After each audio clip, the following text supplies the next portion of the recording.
This journey of me following the migrants went from sort of 10 in the morning, all around the clock, to late at night, to the point where, you know, on buses, on trains, through streets, at every key point, French military police and the French police, they were there. They were on the bus, taking down notes, taking pictures, but not doing anything to deter the migrants or stop them, just being there.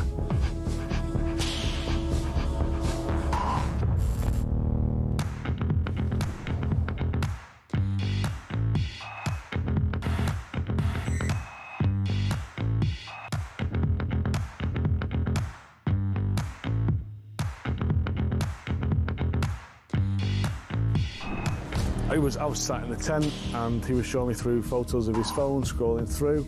This was barbaric, horrific stuff. Blokes going through walls in vehicles and then jumping out and shooting everyone. You know, his WhatsApp picture was him with a mask on, with a gun like that. You're in a tent with this guy? I'm in a tent with this guy, and actually he's just showing me this stuff. I'm just thinking, this is not the kind of bloke you want to be coming to the UK.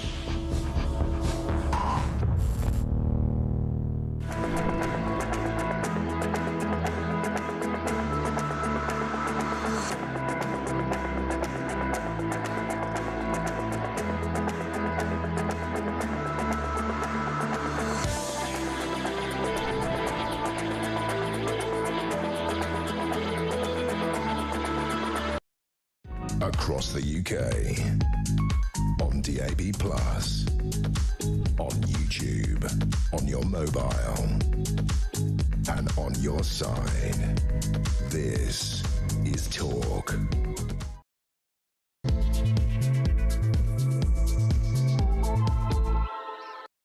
A very good morning to you. Happy New Year. Yes, this is 2026. It's the 1st of January.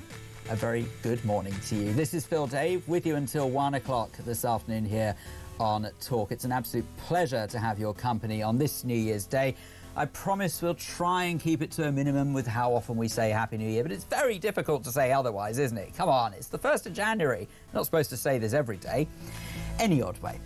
Coming up on the programme today, got a really interesting one for you. I was quite convinced that, bearing in mind that it is New Year's Day and a very quiet time of year for news, that there wouldn't be much to talk about. But of course, there is loads to talk about, and I want you to get involved at every step of the way. 0344 499 1000 is the phone number, by the way. But the UK government has vowed to fight a European court challenge over Shamima Begum, defending its decision to strip her of citizenship while a Strasbourg judge examines trafficking claims. That's one thing. So that's the Home Secretary, Shabana Mahmood, has promised and pledged to keep fighting the decision taken by Sir Sajid Javid back in the day. Also in politics, the Prime Minister, Sir Keir Starmer, has been delivering his New Year's message. I know that Peter covered this, and I'm fairly sure that we've had a gutful already of listening to Sir Keir Starmer's message, but we might have to play a clip for that in just a minute anyway, just to remind ourselves what he has been saying, that he admits the frustrations at slow progress here in the UK, but does insist, to coin a phrase, that things can only get better, despite his rather poor poll ratings. And in health news, a new home vaccination pilot will take NHS jabs directly to children who have missed appointments, aiming to boost coverage and tackle inequalities across 5 regions in England. We'll be exploring that, and also the controversy surrounding the New Year's Eve fireworks celebrations that have happened here in London. There's loads to discuss, loads of ways you can get involved as well. Now, in particular, I want to talk to you about how the Prime Minister has said that things can only get better in 2026. He has said that he wants to improve the cost of living situation and all of that. But I want to know from you, what would make your life better in 2026? And that could be in any walk of life, by the way. You could say to me that it's in the world of politics that you'd like to see a change of government. I'm fairly sure some of you will say that. You may turn around and say that a pay rise would do the job. You might turn around to me and say that actually, you know what, just as long as we get a half-decent cost of living back again in this country, whatever it is, I want to hear from you. 0344 499 1000 is the telephone number. That is the same number you need if you want to send a WhatsApp message, and it's also also the number you need if you want to send a voice note. If you want to send a good old-fashioned SMS, a text message, you can text 87222. Start your message with the word talk. Right, OK, without further ado, let us welcome into the studio. Yes, he's here to despite probably partying all night long, I dare say, but fresh-faced all the same. And it's debatable whether or not there's lipstick involved or not. But it's Charlie Rowley is in the studio. Good morning. I can assure you, I have not applied lipstick. You've not applied lipstick. Despite previous appearances, maybe elsewhere this morning. It's only been brought to my attention. Well, you did look very glossy, so we weren't sure. That was all. I was just glowing in the. Were you trying to match your lips to your tie, maybe? In the prospect, I thought this was a nice New Year get-up. Yes, that's a lovely get-up. For your listeners that can't hear, can't see. Well, I was so hopefully your listeners can hear. I hope listeners can hear. That might be a little bit pointless. But we'll I was just glowing in the prospect. I knew I was coming here, Phil. Ah, well, likewise. We are very happy to have you. Make no mistake. Well, Happy New Year. Happy New Year to you. What did you get up to last? Let's get the niceties out the way before we get all serious. Did you get up to anything in particular last night? Not too much. No. Well, that ends that conversation. Okay. It was actually very, very quiet. I've had quite a busy run up to Christmas and over Christmas, so and after Christmas, so it's been quite a busy time. I've been running around, would you believe it, my niece and nephew who are 1 and 4 years old, so they have taken a bit of stuffing out of me. So it was actually... I can totally relate to this. My nephews are 4 and 6 respectively, and they are extraordinarily hard work when they want to be. Lovable, but hard work. Exactly. That's the only way you can sum it up. You know, you're absolutely right. So, but then again, people say that about me. It's good to know it never leaves the genes, really, isn't it? So, you're not between 4 and 6, Phil.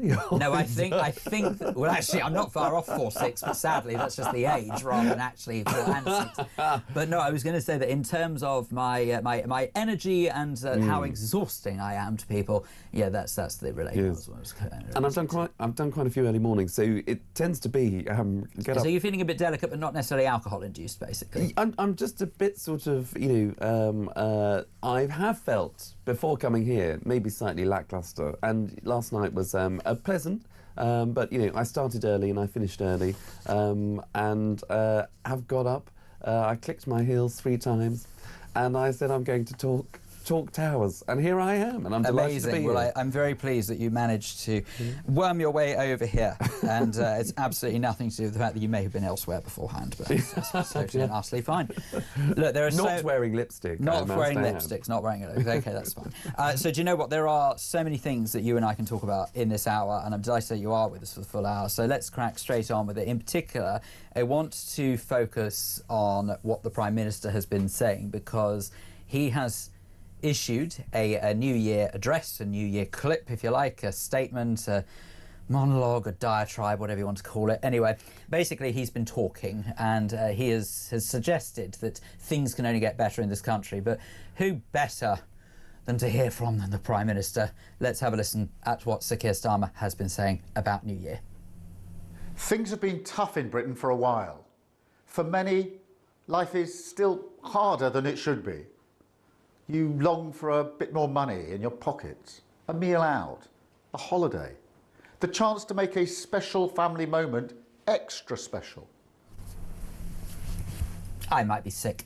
Anyway, there you go. That's what Sir Keir Starmer has had to say in his New Year address. I'm delighted to report we did not play the full message. If you missed that, then you would have had the opportunity to listen to the full message at 6 o'clock this morning. We want to minimise the image and the damage that could have potentially done and the impact potentially. So that was on breakfast, but we're not going to play the full 2 minutes and 22 seconds of what is basically him trying to correct, his own doing. Yes, if you missed it, you didn't miss much.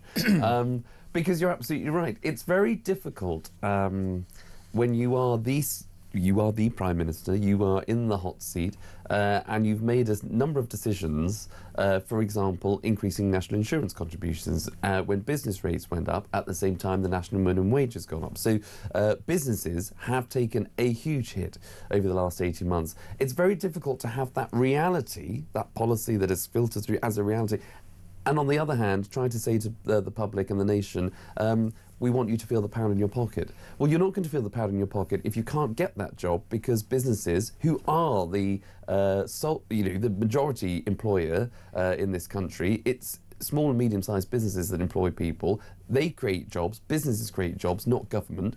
And so if you can't get that job because businesses feel squeezed, then you're not going to feel that pound in your pocket. So the left hand doesn't quite know sometimes, and more often than not, I'm afraid, over the last 18 months, what the right hand's doing. So, you know, they've got to... I sympathise. I'm in the spirit of goodwill, and I can sometimes sympathise with the government, and particularly the Prime Minister, where he says, I'll try to pull the levers and nothing happens. I know what that's like. I can understand where he's coming from. But when you are the Prime Minister, you can't blame anyone else. And when it's your strategy... He does a very good job of blaming other people. So, but you see, my problem is that he says about... I mean, in that clip there, we obviously played the short version of that, but in that one clip, he mentions about how you might like to go out for a meal or something like that. Well, if you consider what his government has done to the hospitality sector, it may just be his fault that people aren't going out for that meal. So he can sort of come across as sympathising and understanding and empathetic in whatever way he wants, but we all know it's a load of baloney, because basically his government policy has shattered any chance that someone might have a spare quid in their pocket. Yeah, no, you're absolutely right. And look, optics matter.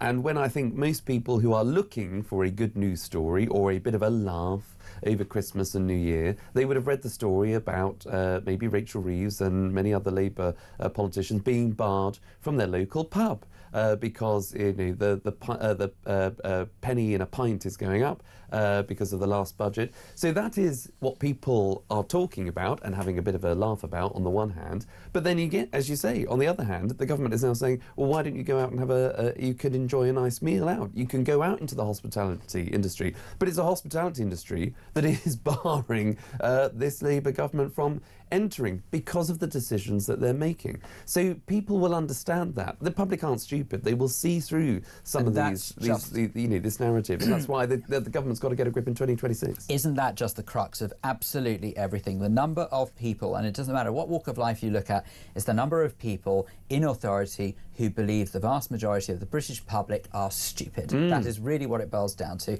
The government thinks that. I'm afraid that Andrew Mountbatten Windsor thinks that. There are so many examples in today's day and age where people believe the public can't possibly know what's actually going on because we're just all collectively too dumb. Well, we're not. We see right through the whole blooming lot of you. So let's put that to one side for a second, because one of the other things I want to talk about, and I know this is something you want to talk about as well, is there's a little bit of controversy surrounding the New Year's Eve fireworks. I just want to update you, by the way, we've got a latest newsline coming out of Switzerland, obviously that horrendous story about the explosion that has taken place there on New Year's Eve, and Swiss police believe that now 40 people have died in a fire at a New Year's Eve party in the Swiss resort of Crans-Montana.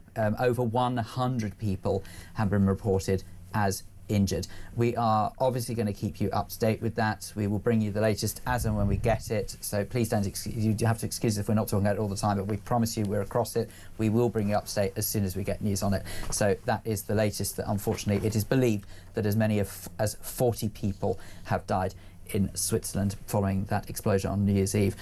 Look, speaking of New Year's Eve, let's take it back to this country, and in particular backlash over the fact that the London New Year's Eve's firework display sparked some sort of controversy after viewers have claimed that the Star of David was missing from Israel's flag during a light projection shown on the London Eye. So if you missed this, there was an image projected of all of the nation flags on the London Eye, arguably a very bizarre thing to do in London in the first place, but whatever. And to make that even more controversial, it would appear as though the Star of David, which of course is a key part of the Israeli flag, was removed from the Israeli flag. What on earth is the Mayor of London, if this is true? City Hall have denied it, by the way, but what on earth are they thinking if this is true? Well, you're absolutely right. They're going to have to come out with a better line than that if they just want to flatline deny it, because the very opening of the firework display says brought to you by the Mayor of London. Now, that in itself, for me personally, is not appropriate, is not right, because London is the capital city of the UK. We are on the global stage when it comes to the firework display that people will be tuning in to watch all over the world. It's not brought to the UK by just the Mayor of London. So this is his attempt again to capitalised on the global stage to make a name for himself, and so to put that to one side, there was also an element where the EU flag was flown within the wheel there. You had the blue background and the European stars, the yellow stars, prominent, a signal as a Labour politician, where Labour politicians have been talking about rejoining the EU, a story we might talk about a bit later on. Indeed. It is topical, but it is a political statement. And then, as you say, you have the wheel surrounded by all the other international flags of countries right across the world, missing the Star of David in, I think, 2 cases. There might be more, but specifically 2 cases in 2 flags.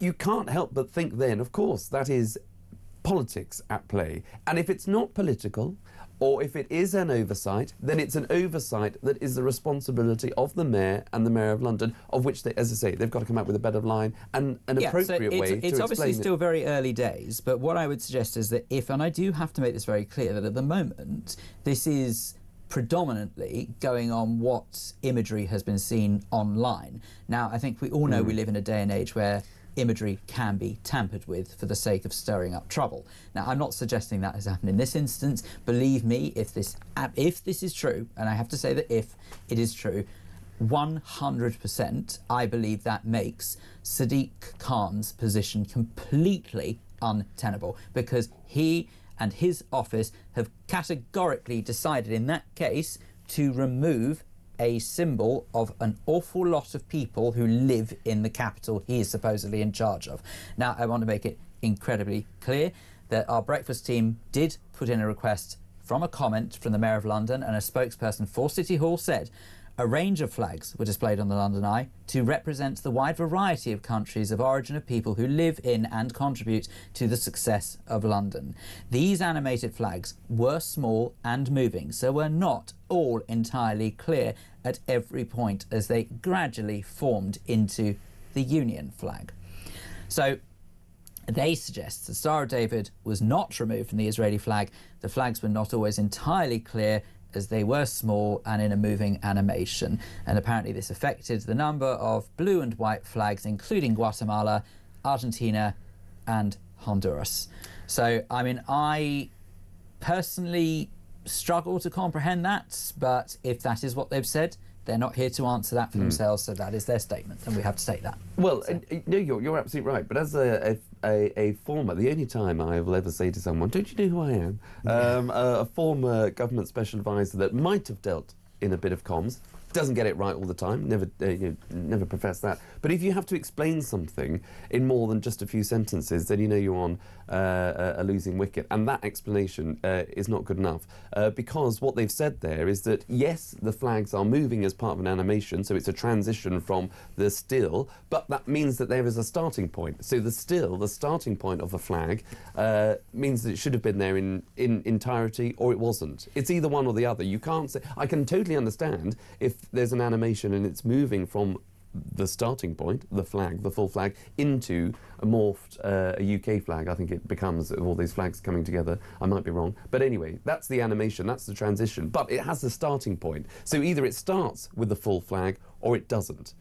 You can't get away with just saying, oh, it was part of a moving feast and, you know, no one's really interested and nothing to see here, so don't bother. Well, you see, here's my problem with it, is that I actually was in London late the other evening when I was working quite late here, and as a result of it, from our building, depending on where you're standing, you actually get quite a good view of the London Eye, and I saw some of the rehearsals going on for New Year's Eve.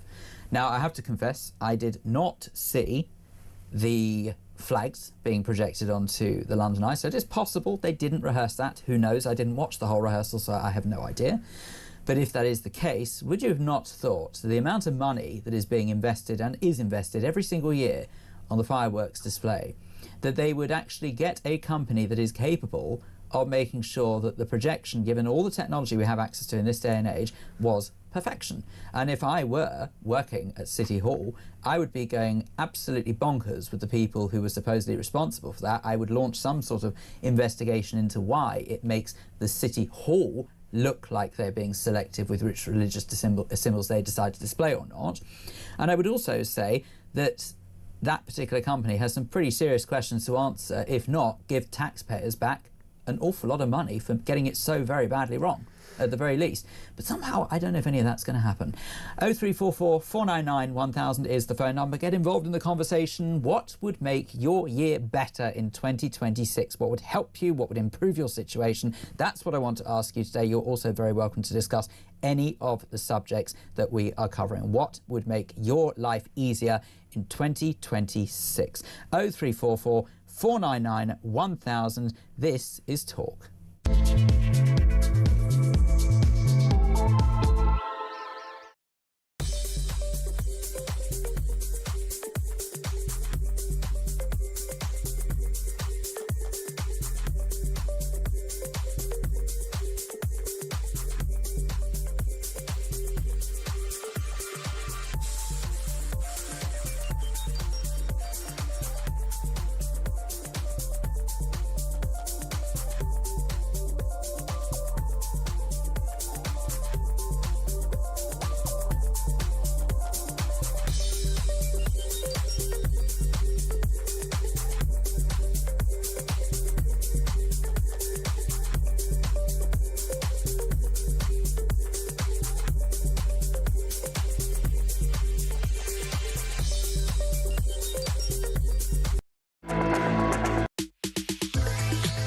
Every Monday to Wednesday, midnight until 1, it is Talkback.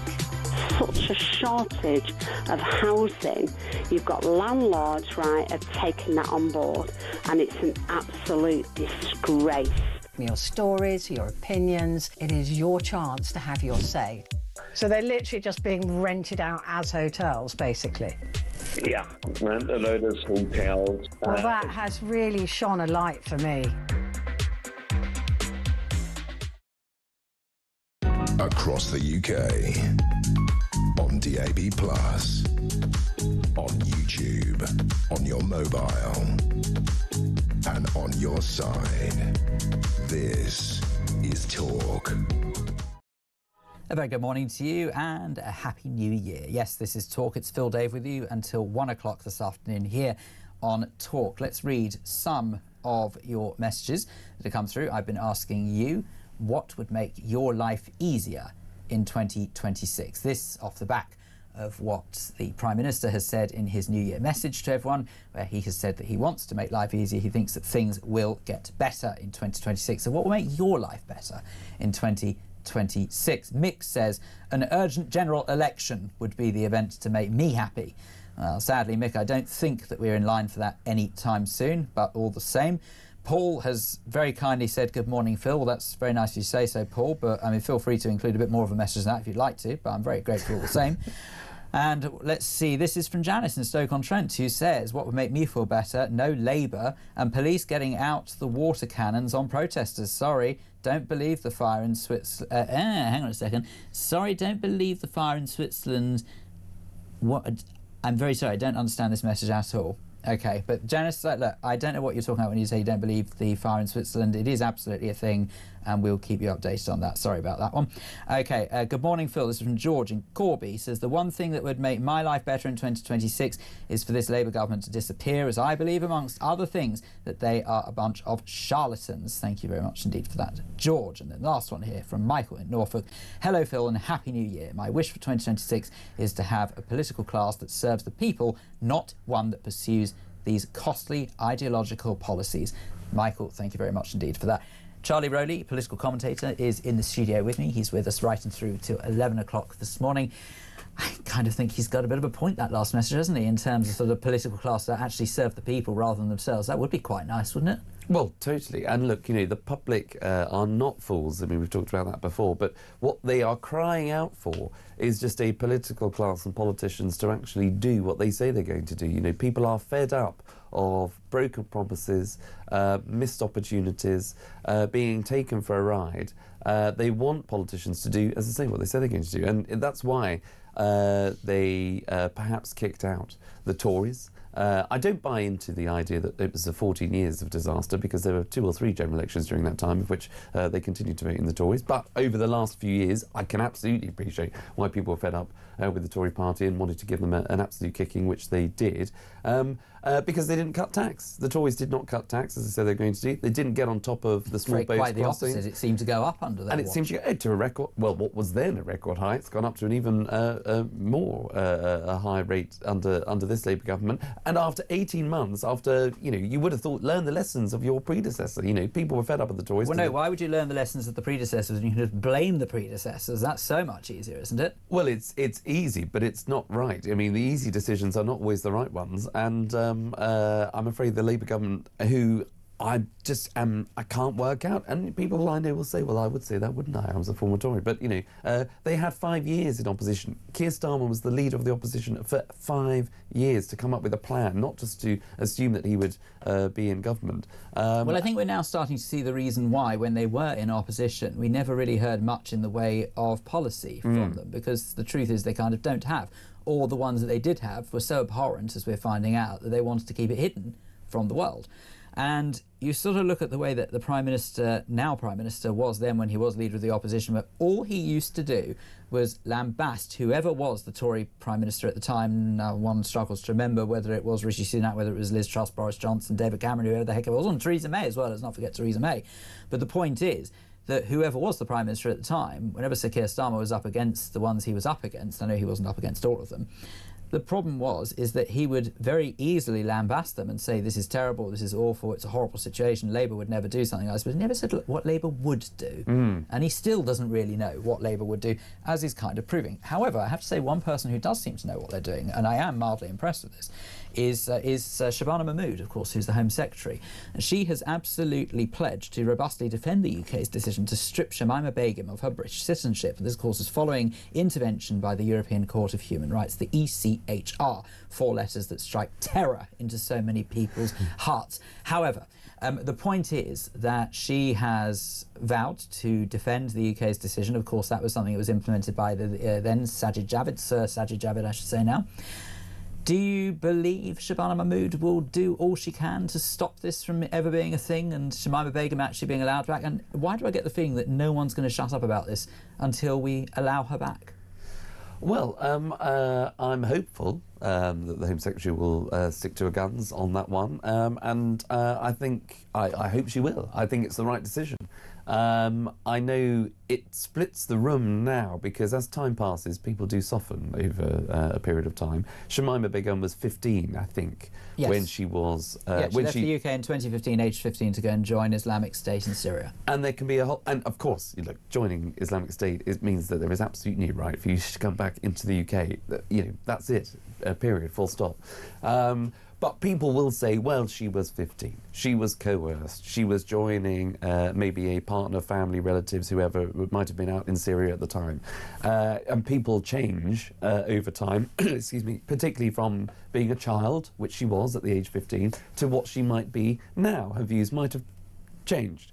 However, that's no excuse, I'm afraid, because it sends a message to others that you can go and join a caliphate. Here's where I struggle with that, and you're right. Of course, there are many people who've used those various arguments. But the reason why that doesn't wash with me at all, first of all, I say it's absolute bunkum, not you. I say those who use that argument is absolute bunkum.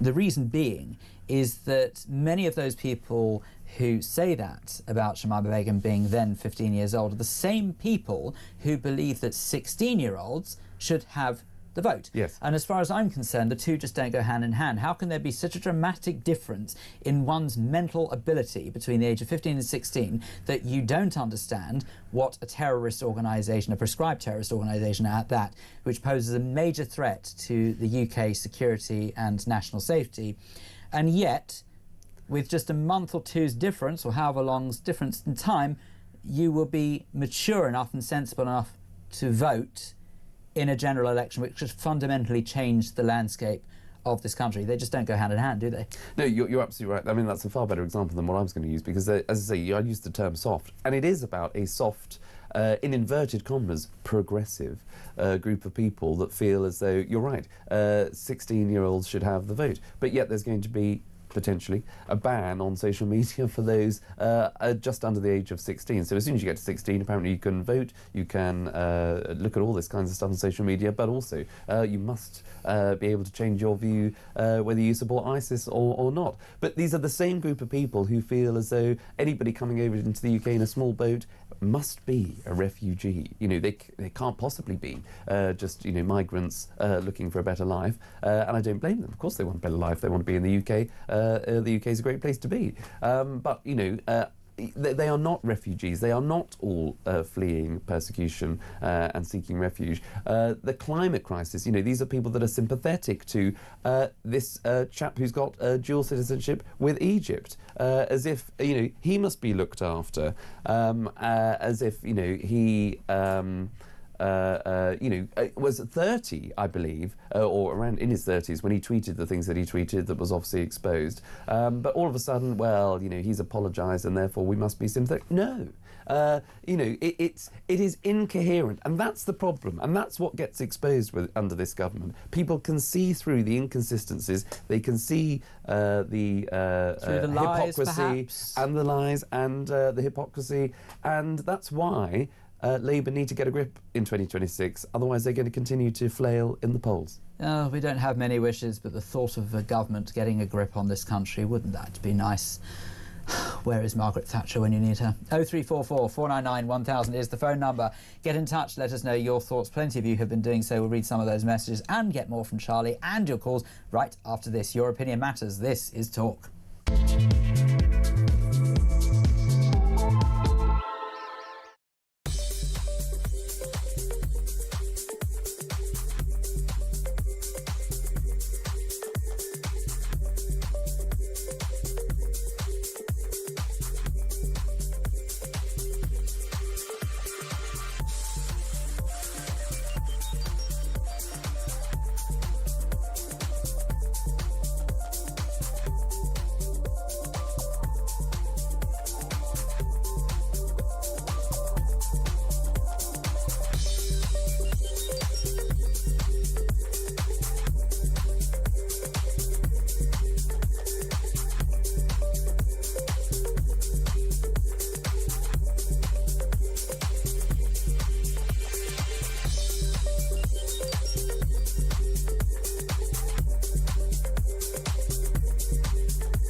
Across the UK, on DAB+, on YouTube, on your mobile, and on your side. This is Talk. Absolutely looking forward to the return of Mark Dolan this Saturday from 6 a.m. Is it Saturday? He might even be in. Is he in tomorrow? I don't know.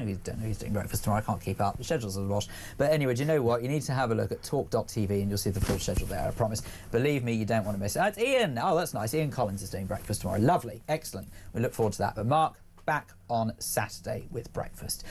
Let's have a look at some of these messages. Charlie Rowley, because he still joined me in the studio, much to my delight, and it's a very nice treat for New Year to have your bubbly personality and your opinions with us. Tim says, Happy New Year, gents. Morning, Phil and Charlie. This is Tim in Suffolk. My want for this year and future years is to make manifestos legally binding with specified time limits, competency checks for MPs appointed to ministerial positions / departments. Happy New Year. I think that he has a perfectly valid point. I think it should be legally binding, because if that is the agreement of which an MP has been brought into power, why on earth don't we hold them to account? I'm sympathetic to the argument, but I'm afraid I don't subscribe to it. I do think that you shouldn't necessarily be able to introduce things that are not of national security or national importance, that isn't in the manifesto. So the idea that you can just be elected and then start taking away the winter fuel allowance, which nobody asked for, nobody voted for, that you can start increasing national insurance contributions, which you said you were never going to do. But the only issue and snag... Well, to be fair, they didn't do it for about 3 days. So. Yeah. The only snag I have with it being legally binding is because just of international events. And I think if you have someone like Donald Trump, and I'm not opposed to Donald Trump, but, you know, when he goes on a tariff war, for example, and you might need to respond to that, you might need to be slightly more flexible. Something legally binding might just be a bit too bureaucratically cloggy that will just restrict you responding to things that you need to, as a government, to be flexible about. I suppose if we look historically, it's not unheard of for politicians to lie. You know, ironically, let's be honest when we say that they do happen to lie once in a while. One more quick message here, actually just two more. One from Simon, who says, I do like Charlie. Happy New Year. So there you go, that was simple as. Thank you, Simon. We like you. And Heather in Sewell Heather here says, Happy New Year, Phil. My wish is to get our country back and deport migrants and put our people first. Well, I would certainly say amen to putting our people first. That would be a very refreshing change and a very nice difference as well. Let's have a look and see what Vernon in Staffordshire wants out of 2026. Good morning, Vernon. A Happy New Year to you. Happy New Year, gents. Fine show. Enjoying listening to it. How very kind. Thank you very much indeed. Feel free to repeat that to whoever powers be are. What would you like to see happen in 2026, Vernon? What are your hopes? Currently, the country's in a terrible state. I don't think anybody would disagree with that. It's quite hard to argue that. We have a Prime Minister who is a liar. We have a government, unfortunately, who don't follow their own manifesto, but as you quite rightly say, it's not the first. All I want is respect from my leaders, respect to me, respect to my citizens, and I want an end to tolerance. This is the United Kingdom. If you wish to be a member or, live in the United Kingdom, then you respect the United Kingdom. It is not for us to respect you. Vernon, do you mind if I slightly take umbrage with that statement? Because I would say ending tolerance is not the answer. I think it's ending tolerance for those who are intolerant towards us. That's what I think is more appropriate. Because I want clear lines, Phil. So forgive me for answering you back. No, I wish to have clear lines. Yeah, absolutely. But I suppose my point is, though, that what I'm trying to get is I don't want to live in an intolerant society, but I want to live in a society that recognises when we're under attack and stop allowing that tolerance to get in the way of us defending ourselves. That's not going to happen. Well, no, that may well be the case, but that's what I'm hoping for. There's too many do-gooders, unfortunately, and they always look, they're looking at our history. That's fact. Nothing to be ashamed of. This is England, and if you wish to come to England or Wales or Scotland, then simply you have to show allegiance to the King, no exemptions. You have to follow the United Kingdom laws, no exemptions. This is a Christian country, no exemptions. If you wish to practice your own religion, that's fine, but it must never be at the cost of the country that you have made your home. It's quite simple, and we need to stop apologising. What has happened has happened. This is the greatest country in the world. Well, without question, we are light years ahead of many, many places. Unfortunately, we have politicians who are weak. They are pathetic individuals who, unfortunately, they follow those that shout loudest. And often those that shout loudest are the ones that are shouting because they're bullies. Yeah, make no mistake, Vernon. Do you know, I have to tell you that I think one of our biggest problem with politics, apart from I mentioned earlier on, Charlie Rowley, that's the idea that we're all treated as stupid irritates me a lot, and I think that that's one of the big problems. I think one of the other biggest problems is this obsession that we pander to the minority and not the majority, and it is really a very toxic environment to live in, and it's very strange to say the least. Speaking of pander to the minority, I know there's a story that you're keen to cover, and that is how Sir Keir Starmer is under increased pressure to form closer ties with the European Union. Were they not there in 2016 when the UK voted to leave the European Union? Did they miss that little bit of information, or am I missing something here? Well, no, you're absolutely right. In full disclosure to you and your listeners, I voted Remain in 2016. So my view at the time... I know several people who voted Remain. That's the beauty of democracy. Well, exactly. And the country was split. And it was certainly not a perfect situation, but my view was always, we have to be round the table and we should throw our weight around a bit more. We should be more like, you referenced Margaret Thatcher earlier on, we should be a bit more like her and take that handbag to the EU and, give it a good wave around and, get the EU to come round to our tune to benefit the things that we did benefit from, like business and cooperation and all the rest of it. However, we voted to leave, and you make the best of it and you get on with it, and you should embrace the opportunities, of which there were aplenty and still are aplenty, like a trade deal with the US, where we have a better situation than the EU, where we could have, for example, a trade deal as we do with India, which the EU doesn't have. Two things that this government, this Labour government, have heralded as successes, which they could be. Let's see how the detail flourishes. But that is only because we are outside of the EU and we are outside the customs union. The idea that Labour politicians or anyone is advocating rejoining the EU or rejoining at least the customs union, where you are just a rule taker, where you have worse terms than what we would have had in 2016 and the years preceding that when we were part of the EU, is ridiculous. Why on earth would you sign up to something again where you are an even weaker member, or you have no say in the direction of travel? You're just a rule taker. You're not even a rule maker. That is ridiculous. Well, I mean, unfortunately, it would be forgiven, I think, for thinking that this government is quite good at demonstrating weakness, because you only have to look at what they did with the Chagos Islands. With almost no strings attached, hand the Chagos Islands back, where actually the reason we had Chagos in the first flipping place was as a form of defence. Now, as the world becomes an increasingly volatile place, I can't help but feel that that was an even more stupid decision had they have just done it in pure peacetime. And before anyone says, I know technically we're in peacetime, we're not, let's be honest, for goodness sake. But I just don't get it. I don't see where the logic is in that. I don't see why that makes any sort of sense. All it demonstrates is that they either don't have Britain's best interests at heart, or worse, dare I even say that some might call it as some sort of sabotage. It's extraordinary. So they do demonstrate, unfortunately, in the past, the government is incapable of making decisions to our strength rather than our weakness. Well, look, you're absolutely right. I mean, it is... you don't need to be, Albert Einstein of the political realm to know that that was just a bizarre... Well, I have good news. David Lammy's certainly not that. So. But, as a new government, one of the first things that you do when you have quite a big in-tray is to sell off the Chagos Islands, which, could risk national security. You just wouldn't go there. You just wouldn't touch it. You just wouldn't... But I wouldn't mind of all of... I know that this is obviously a bit of an old story now, but of all of the problems facing the UK... Really? Selling off the Chagos Islands was up amongst their priorities of things to do?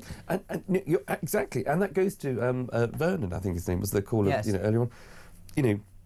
The tolerance that we have, the idea that we are at fault, and therefore, oh yes, we must sell off the Chagos Islands to the Chagosians, who actually don't want that sell-off, by the way, or a lot of them didn't.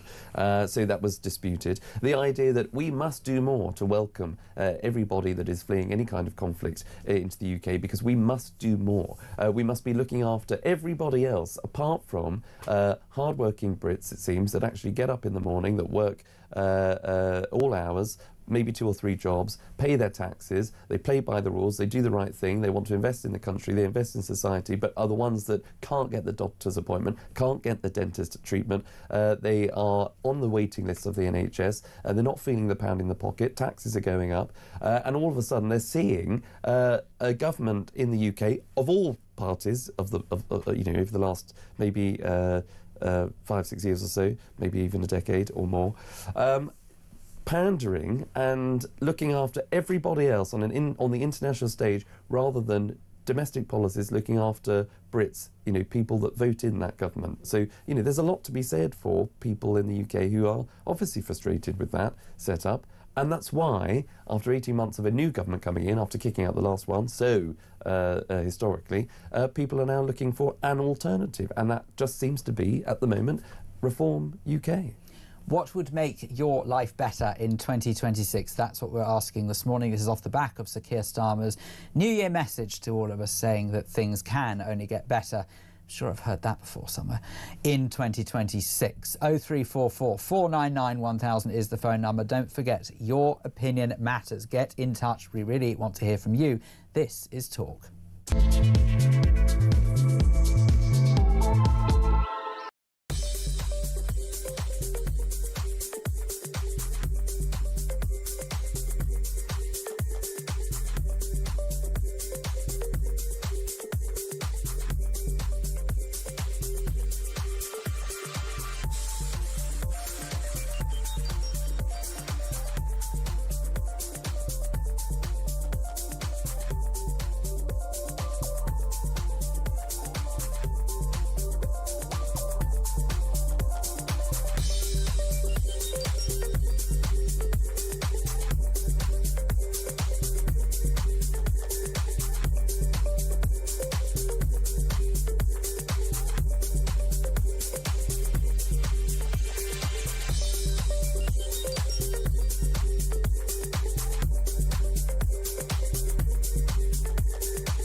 Every Monday to Wednesday, midnight until 1, it is Talkback. Such a shortage of housing. You've got landlords, right, have taken that on board, and it's an absolute disgrace. Your stories, your opinions, it is your chance to have your say. So they're literally just being rented out as hotels, basically. Yeah, rent a load of hotels. Well, that has really shone a light for me.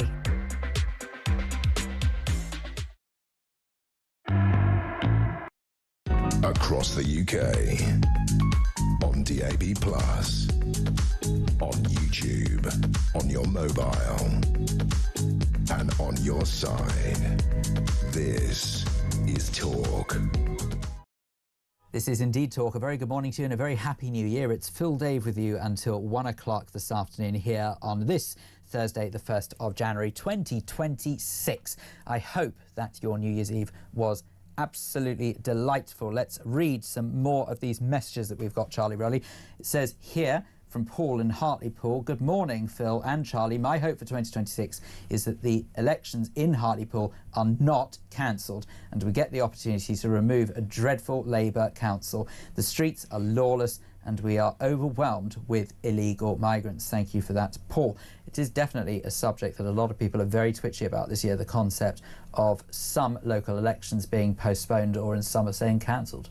Yeah, absolutely. And there are only 2 instances that I feel you can cancel elections or delay them at the very least. And they were delayed during COVID, but that was because whatever you thought about the rules were that obviously you couldn't go outside, you couldn't interact with people, you couldn't socialise, and therefore voting in a national or even a local election would have encouraged movement of people to interact. So anyway, you can understand, and plus councils weren't able to operate in the way that they normally would. So you can understand if it's a national emergency or if you're in some sort of war or conflict, as is the case in Ukraine, you would delay elections. But there is no other excuse. So the idea that there is just some reorganisation of government that actually it might be too difficult as it was last year, 2025, it's therefore going to be again difficult this year. We've got to delay them for 2 years or a second year running is for the birds. The public will see through it. And that doesn't help the government.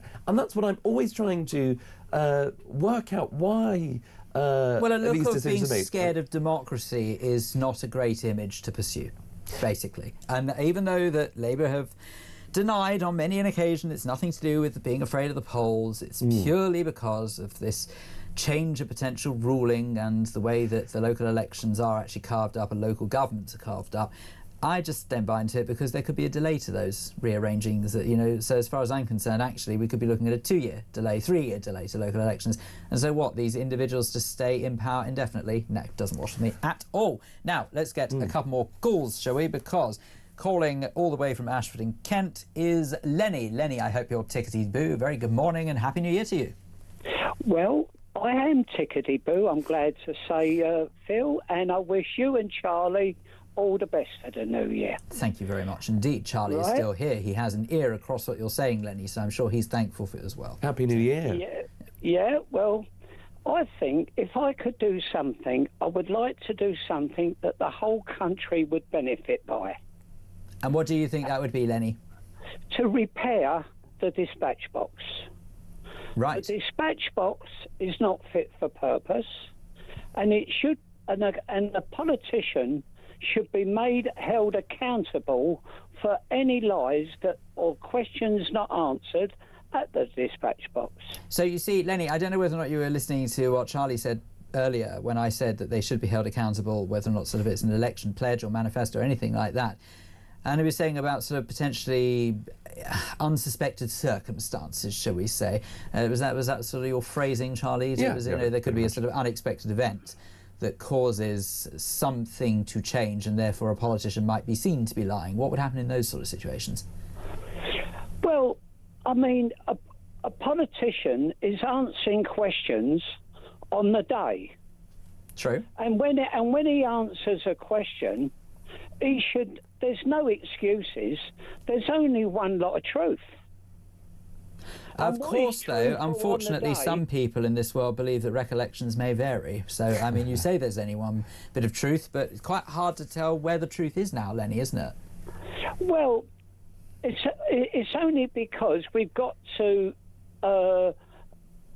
round to accepting lies, and I never accept a lie because I'm terribly. You had debated with me before, Phil. And Indeed. you know, I've got. I'm pleased no you come back for grey more, areas. Lenny. It means I haven't scared you off. I'm quite happy. No, mate. I am. I'm either, there's black or white. There should be no grey areas in the middle for excuses for lies. I would find it very hard to argue with that, Lenny, but I do thank you all the same, and I really hope we do continue in the new year sparring on occasions, because it's good fun to speak to you, so I really do appreciate it. Only moving on for time reasons, there's loads of stories we've got to fit in, but Lenny, thank you so much. 0344 499 1000 is the phone number. Absolutely get in touch and have your say. I want to hear your opinion. Now, Charlie Rowley, there was some quite shock revelations that actually came out from Her Majesty within the past 24-48 hours. This, of course, is Queen Camilla, who has said that she recalls being groped as a teenager, which I guess of everything that you think might be the case within the royal family, somehow you never expect to hear that from a member of the royal family. Yeah, I think it took everybody by surprise, and it was a gathering on behalf of Theresa May, Baroness Theresa May, former Prime Minister, who, whatever you thought again of her, and she would always be remembered, I think, for Brexit and obviously not being able to control the party and getting her Brexit vote through. She did an awful lot when it came to violence against women and girls. And she was guest editing Radio 4, and she brought together Queen Camilla along with the Hunt family, Mr. Hunt being a former broadcaster, a sports broadcaster, commentator, whose family, he lost his wife and I think 2 girls. That happened in Hertfordshire. Within 5 minutes of where I live. Well, so it was ridiculously close time. Excuse me. And you know, you're absolutely right. And you know, his message and the conversation they were having was clearly about the violence and of perpetrators. You know, men that obviously exert their control and authority over women. It was clearly a relationship that I think had ended by one of the daughters. And this, what could only be described as a maniac that is now rightly behind bars, took a crossbow and decided to end the life of his ex-partner and 2 other family members, leaving a family completely distraught. But the idea then that Queen Camilla obviously wanted to pay tribute to that family, but also reveal her own experience as a young woman. Shall we have a listen to what Her Majesty said to this Radio 4 programme? Let's have a listen to this. When I was a teenager, I was attacked on a train, and I'd sort of forgotten about it, but I remember at the time being so angry. It was anger, and I thought, why is this? Well, it was sort of boy. I thought it was an old man, was probably not a great deal older than me, but and I think... And attacked in what way? On a train. You were on a train? On a train. And someone you didn't know? Somebody I didn't know. I was reading my book, and, you know, this, well, man attacked me, and I did fight back, and I got off. I remember getting off the train and my mother looking at me and saying, you know, why's your hair standing on end, and why's the button missing from your coat? And oh gosh, so it was physical. I've been attacked, but I remember anger. I just can't believe that happened to the Queen. It's just absolutely horrific. So, you know, because it kind of begs the question: is no one safe? Well, absolutely. And now, obviously, I appreciate that she wasn't Queen at the time, but it is not the point. The fact that someone who, shall we say, hails from what one might describe as the upper echelons of society, it is quite shocking to think that it happened even to Her Majesty. No, you're absolutely right. And look, but that's the point. It can happen to anyone. And if you're on a train, if you're on a bus, if you're on public transport, you know, there is just a feeling that women and girls are obviously more fearful, more cautious, because they feel, obviously, because of the number of stories that you hear, more threatened and more vulnerable to attack, which are largely carried out, obviously, by men. And so it's trying to, you know, and that happened back in Queen Camilla's youth. You know, we've now got a situation where we've got social media, where we've got, you know, young people accessing all kind of things on social media that are abhorrent, that are violent, that are not right, that shouldn't be seen by kids, which they obviously have access to and which they do see, which influence them. But we've also got to recognise that there are good people out there. The overwhelming majority of people are good, and you would hope that if, you know, God, if anybody was being put in a situation like what Queen Camilla was describing there, that you would hope that there are some good people in the world that would be able to step in and intervene. You would like to think so. Let's have a read of some of the messages that come in for both of us. They're quite pleased to see you here, Charlie, it has to be said. Phil, Happy New Year to you all. I am sorry I'm not with Charlie on legally binding manifestos. He knows before it came into law it would be debated and clauses be put in to allow for special events like wars. Part of the problem, politicians resist to give the people any influence apart from putting a tick in a box. And that is from Robbie. Well, no, I said before, I mean, I am sympathetic.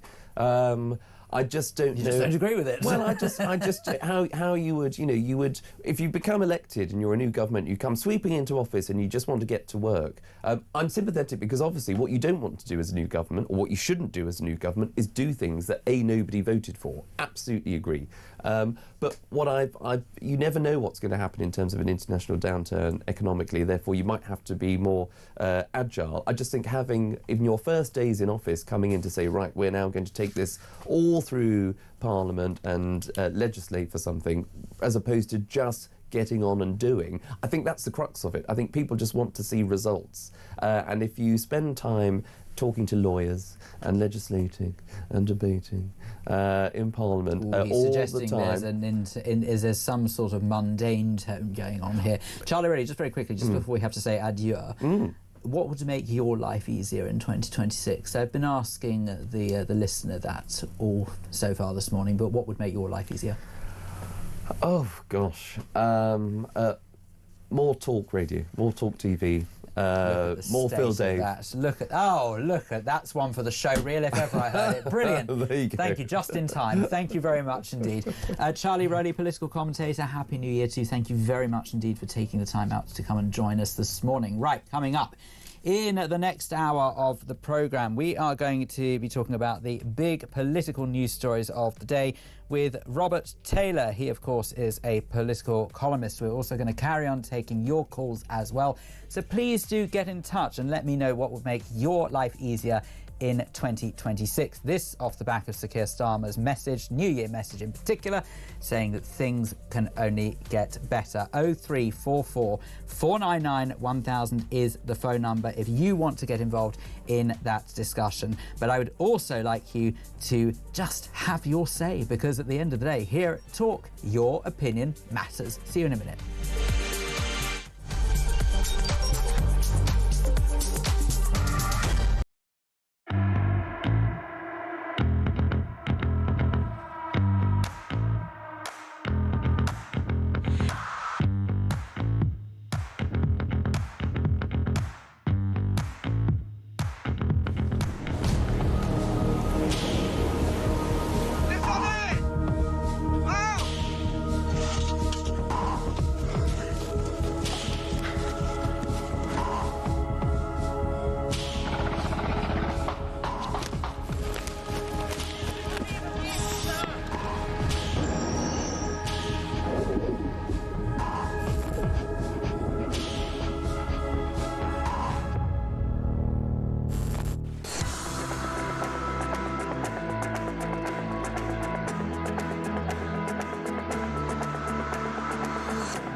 This journey of me following the migrants went from sort of 10 in the morning, all around the clock, to late at night, to the point where, on buses, on trains, through streets, at every key point, French military police and the French police, they were there. They were on the bus, taking down notes, taking pictures, but not doing anything to deter the migrants or stop them, just being there.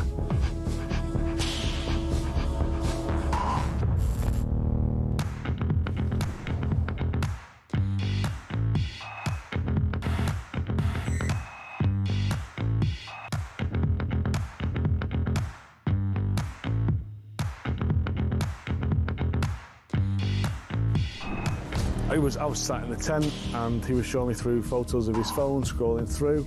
This was barbaric, horrific stuff. Blokes going through walls in vehicles and then jumping out and shooting everyone. His WhatsApp picture was him with a mask on, with a gun like that.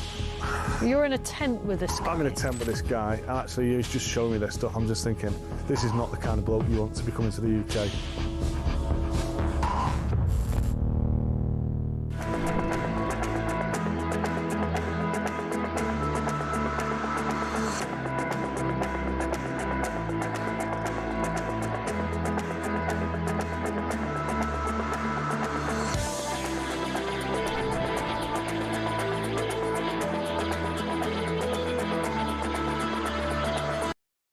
Across the UK, on DAB+,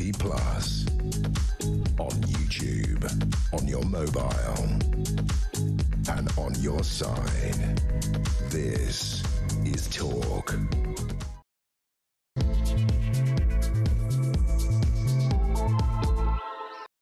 A very good morning to you and a happy new year. It has just gone 11 o'clock on this Thursday, the 1st of January, 2026.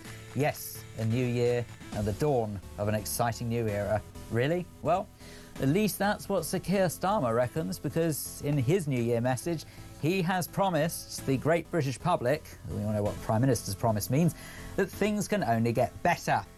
Fairly sure I've heard that somewhere before. But anyway, the point is, he has said that. And I want to know from you, what would make your life better in 2026? That's what we're talking about this morning. 0344 499 1000. In other news, the UK government has vowed to fight a European court challenge over Shamima Begum, defending its decision to strip her of citizenship while the Strasbourg judge examines something in the way of trafficking claims. Now, to be perfectly honest with you, as much as I understand all of the counter-arguments that go in Shamima Begum's favour, suggesting that she wasn't old enough to know what she was doing, suggesting that she was somehow groomed or trafficked, whatever way you want to look at it. The point was, somewhere along the line, she made a conscious decision to join a prescribed terrorist organisation in Syria, of all places. And yet, there are still people who cry out for her to come back. We'll discuss more of that in just a moment with political columnist, Robert Taylor. But in other news that we want to focus on is that a new home vaccination pilot will take place. It's going to take the NHS jabs directly to children who have missed appointments, and that's aiming to boost coverage and tackle inequalities across 5 different regions in England.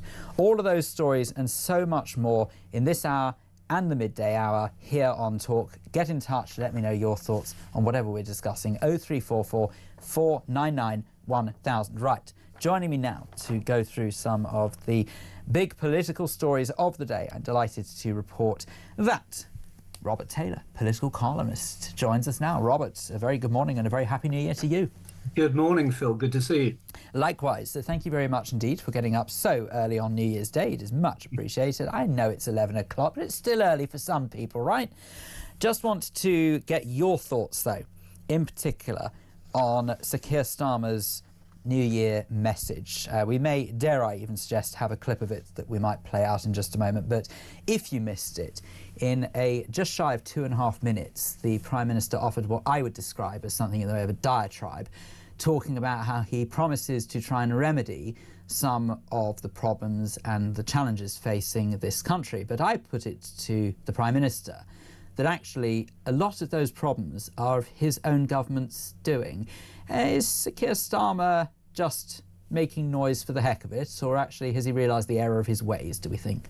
Well, I don't think he'll realise the error of his ways, but he should do. I mean, he says he's frustrated that change isn't happening quickly enough, but good change isn't happening quickly enough purely because of the policies that his government has enacted. And I rather think it's like this, Phil. It's like someone taking an axe to their family Volvo and then complaining they're frustrated that the Volvo doesn't work terribly well any longer. So I would just say to the Prime Minister, if you're frustrated, then change the policies. Let's have a smaller state. Well, it's quite hard to argue with that, Robert, because if the Prime Minister can't change something in this country that frustrates him, who can? Well, exactly right. This is another thing he has said recently, is he didn't realise how difficult it was to be in government, and when you pull a lever, nothing much happens. Well, people have been writing about that and telling him that for many years. It's no secret that government is difficult, but he overpromised and I'm afraid has underdelivered when he gets to the hard truth of being in government. It gives me no pleasure to say this, Phil, but it's, I'm afraid, his own fault. Well, it's very hard to know who else to blame if it isn't the Prime Minister's fault, because I just can't help but feel, I mean, I will say one thing, there is a certain degree of sympathy, and I would suggest that there is a portion of blame that lies with, of course, Sir Keir Starmer's, or one of Sir Keir Starmer's predecessors. That, of course, is Sir Tony Blair, because, of course, it was under his government that he started introducing copious amounts of red tape and chopping up the House of Lords to almost beyond recognition, to the point now where we just seem to be surrounded by a bunch of cronies who really don't have the country's A, best interests at heart, and B, just don't fight hard enough to actually get anything done about it. If he doesn't like the fact that he struggles as a Prime Minister to change any laws, then I'm afraid he really needs to begin undoing an awful lot of the damage caused by Blair's government. You're absolutely right, Phil. And yet, of course, he believes in all that red tape stuff. He believes in the bureaucracy. He believes in government by lawyers. That's what he's about. He's a former lawyer himself. And meanwhile, of course, the change that he has enacted has been change for the worse. So the tax increases, the borrowing increases, the sheer amount of money spent on furthering the nanny state. All these things make Britain worse, not better. And now he says he's frustrated that things aren't getting better. Well, I think, frankly, Keir Starmer, you need to look at yourself and what you've done for the last 18 months. Vacuous poppycock is the only way that I'm afraid I can describe his statement. It really is, because it just means nothing. What he says is what he thinks the people want to hear, but actually actions speak a heck of a lot louder than words. I want to move on to another story with you, Robert. I'm keen to get your thoughts on this, because actually there's one person in government who appears to be making the right noises, and actually, dare I even say, I borderline trust what she says, and that's the Home Secretary, Shabana Mahmood, because she has pledged to robustly defend the UK's decision to strip Shamima Begum of her British citizenship. And it's following, of course, intervention by the European Court of Human Rights, the ECHR. Well, surely if the Home Secretary said anything else, she'd be in trouble, wouldn't she? She would indeed. Of course, Keir Starmer flip-flopped on this one. He, back in 2019, supported Shamima Begum being brought back to the UK, having her citizenship restored and being tried in a British court. I think, by the way, there's an argument for that. And then he flip-flopped in, I think it was 2023, 2024, and said, no, it was the right decision for her to be stripped of her citizenship. So we've got no lead from the Prime Minister on this one. As for Mahmood, what she is absolutely right about, in my mind, is that this should be a British decision. It's nothing to do with Strasbourg. The European Court of Human Rights should, in my opinion, have no say over our national security. It completely is our decision. And of course, it has gone all the way up to the Supreme Court, and the Supreme Court has defended the rights of the then Home Secretary, the Tory Home Secretary, to deny Begum her British citizenship. Indeed, that was Sajid Javid made that decision. Sajid Javid, it said it should be a British matter, not a European matter, and Mahmood is quite right in that. Well, what I'd like to know, apart from anything, is that once again we hear the meddling of the ECHR, but what I'd quite like to understand is, where are the human rights of British citizens who don't want a terrorising, sympathising moron to come back to our shores? Where are our human rights on that? Don't we have human rights to say we don't want that person living here? Well, we should do. And as I say, it should have nothing to do with Strasbourg. It should be a democratic British decision. I think there are arguments both ways. I was interested to hear you talk to Charlie earlier on in the last hour about that. I genuinely think there is a good reason for bringing Begum back to the UK, trying her in a British court. She was brought up as a British girl, but it should be a British decision. Yeah, I feel that there'd be a lot of people who would suggest that if, and this is a massive if, Begum did come back to the UK, if it was a case of that straight away that she was held in remand on charges of terrorism offences, tried in a British court, and then almost it was guaranteed that she would be locked up for the rest of her days for sympathising with Islamic State fundamentalists, then and only then, I think people could possibly understand why she'd be brought back. If she's going to be brought back so she can carry on living her life, when the very people that she has supported were responsible for so many instances of misery for hundreds, if not thousands of folk in the Western world, I don't want anyone like that near this country, and I make no apology for saying it. Well, I agree with almost all of that, Phil. I certainly agree that if she comes back to this country, and I think there's an argument she should be immediately held in custody and then tried before she is released. Whether she is then put in prison for the rest of her life for a mistake that she had, a very, very bad mistake she made at the age of 15, I'm not sure. I think we should just obey what the law says on that. But certainly, I think straight into custody when she returns to the UK. Yeah, there's a message here from another Phil who says that Shamima Begum was 15 years and 6 months old when she left to join IS or ISIS or the Islamic State, whichever name they're calling themselves today. And Labour believes 16, I said this earlier, is mature enough to vote. So 6 months short of 16 was nothing to her, as she apparently an intelligent young woman, so she knew what she was doing. And I completely and utterly agree with that. How can a matter of months make that much of a difference that you don't know what a prescribed terrorist organisation is capable of and has actually enacted in the West, and yet you are old enough at the age of 16 to vote in a general election, which would fundamentally change the makeup of this country? Sorry, don't buy into it. Simply don't. Right, thank you very much indeed for your thoughts on that, Robert. Now, just the last one I want to get your thoughts on was this about London New Year's Eve fireworks display. Now, I do have to tread carefully with this because City Hall have strenuously denied any wrongdoing or in saying actually that something did go wrong here. But London New Year's Eve's fireworks display sparked something of a controversy after viewers claimed that the Star of David was missing from Israel's flag during a light projection shown on the London Eye. Now, it has to be said, I was not at the fireworks display in London last night. I have seen the images online that people are referring to, and indeed it does look like, at surface value, that on a flag which could be the Israeli flag because of the two blue lines running horizontal across a white background, there is no Star of David in the middle of it. Now, there are people who are saying that that is just further proof that there are some in this country who wish to erase the Jewishness of not only Israel, but actually stick a couple of proverbial fingers up to the Jewish people who live in London.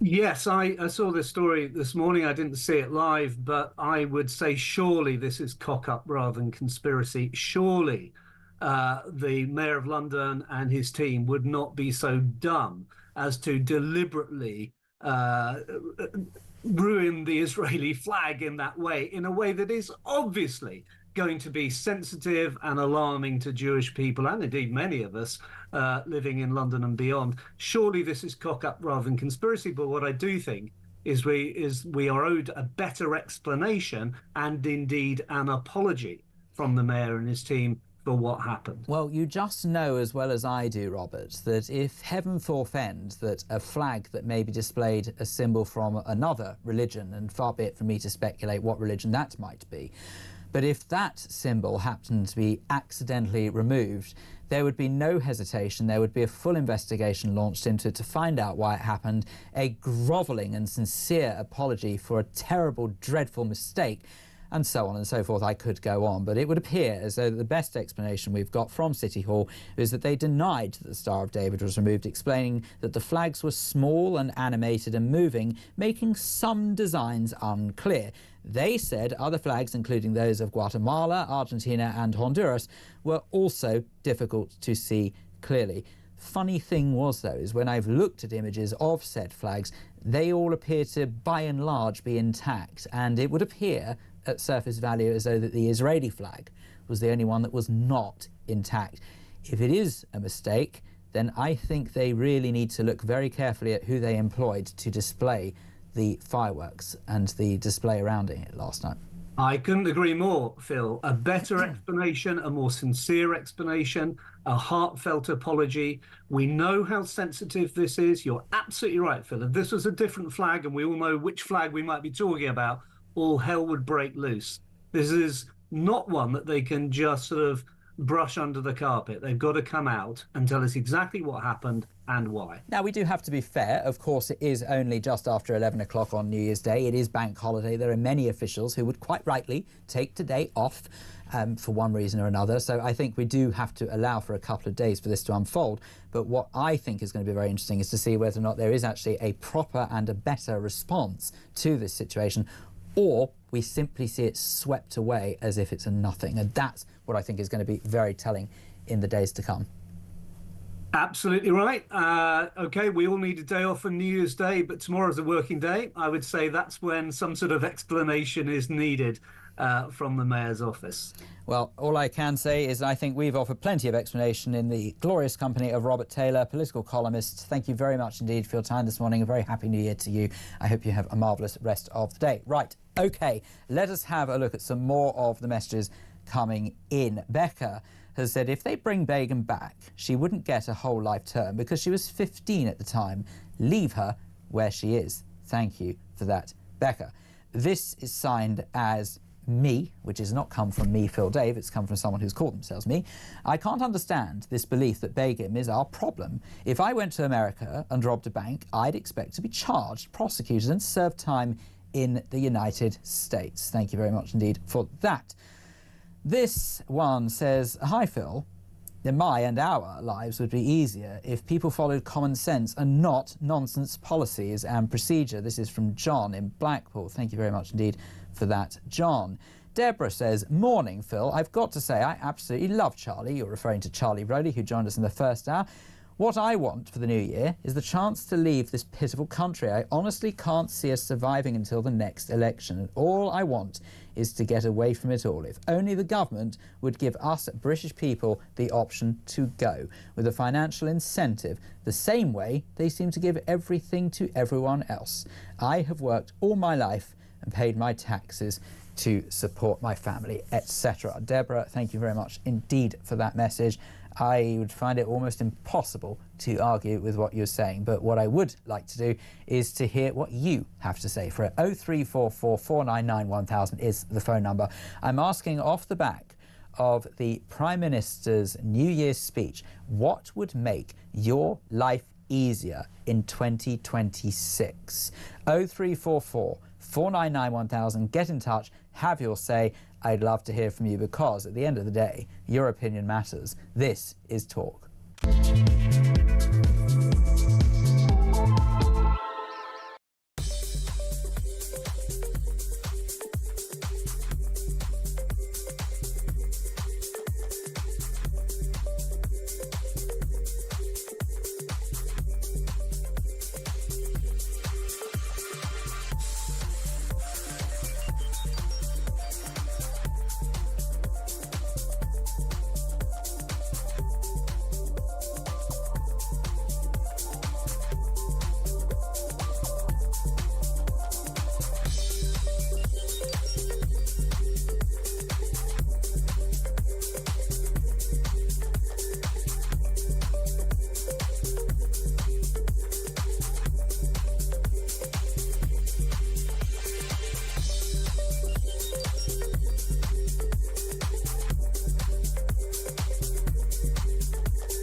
Breaking news this morning revealed that under the Terrorist Act, 242 people were arrested in the year to June of this year. That's something you can indulge in as to all the people who aren't going to prison because, well, there's no prison spaces. So this is a Talk exclusive. We've been looking at...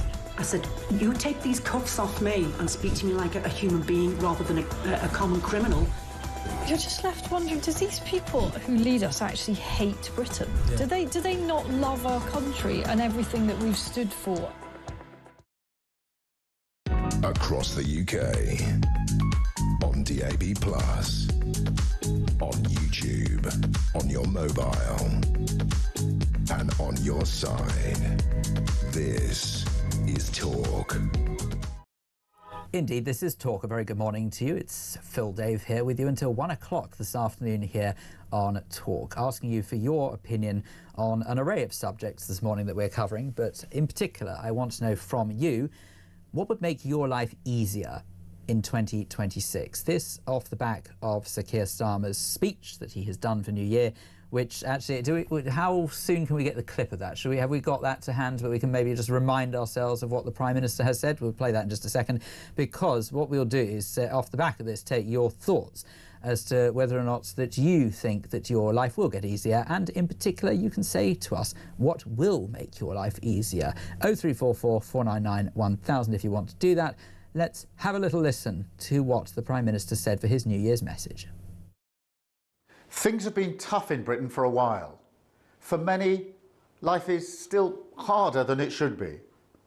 You long for a bit more money in your pockets, a meal out, a holiday, the chance to make a special family moment extra special. I was just had it very astutely pointed out to me. Why was the Prime Minister dressed all in black, like he was going to a funeral when he was making that message? That's absolutely extraordinary. Anyway, never mind. Let us see what others think about this. 0344 499 1000. Kevin is in Leicestershire. Kevin, a very good morning to you and a very happy New Year to you. Yeah, good morning. Happy New Year. Is it going to be a happy new year for you, though, Kevin? What would you like to see change, and what would make your life easier in 2026? Well, personally, what I'd like to see change is the Labour government gone and a new government elected. But realistically, would that happen? I believe Labour have waited so long to get into power. It's not terribly like they're going to call an election, are they? No, it doesn't. But obviously, there's that much unrest with the public. Everyone's fed up with him. And as regards his message, They're the ones that are facilitating the hardship.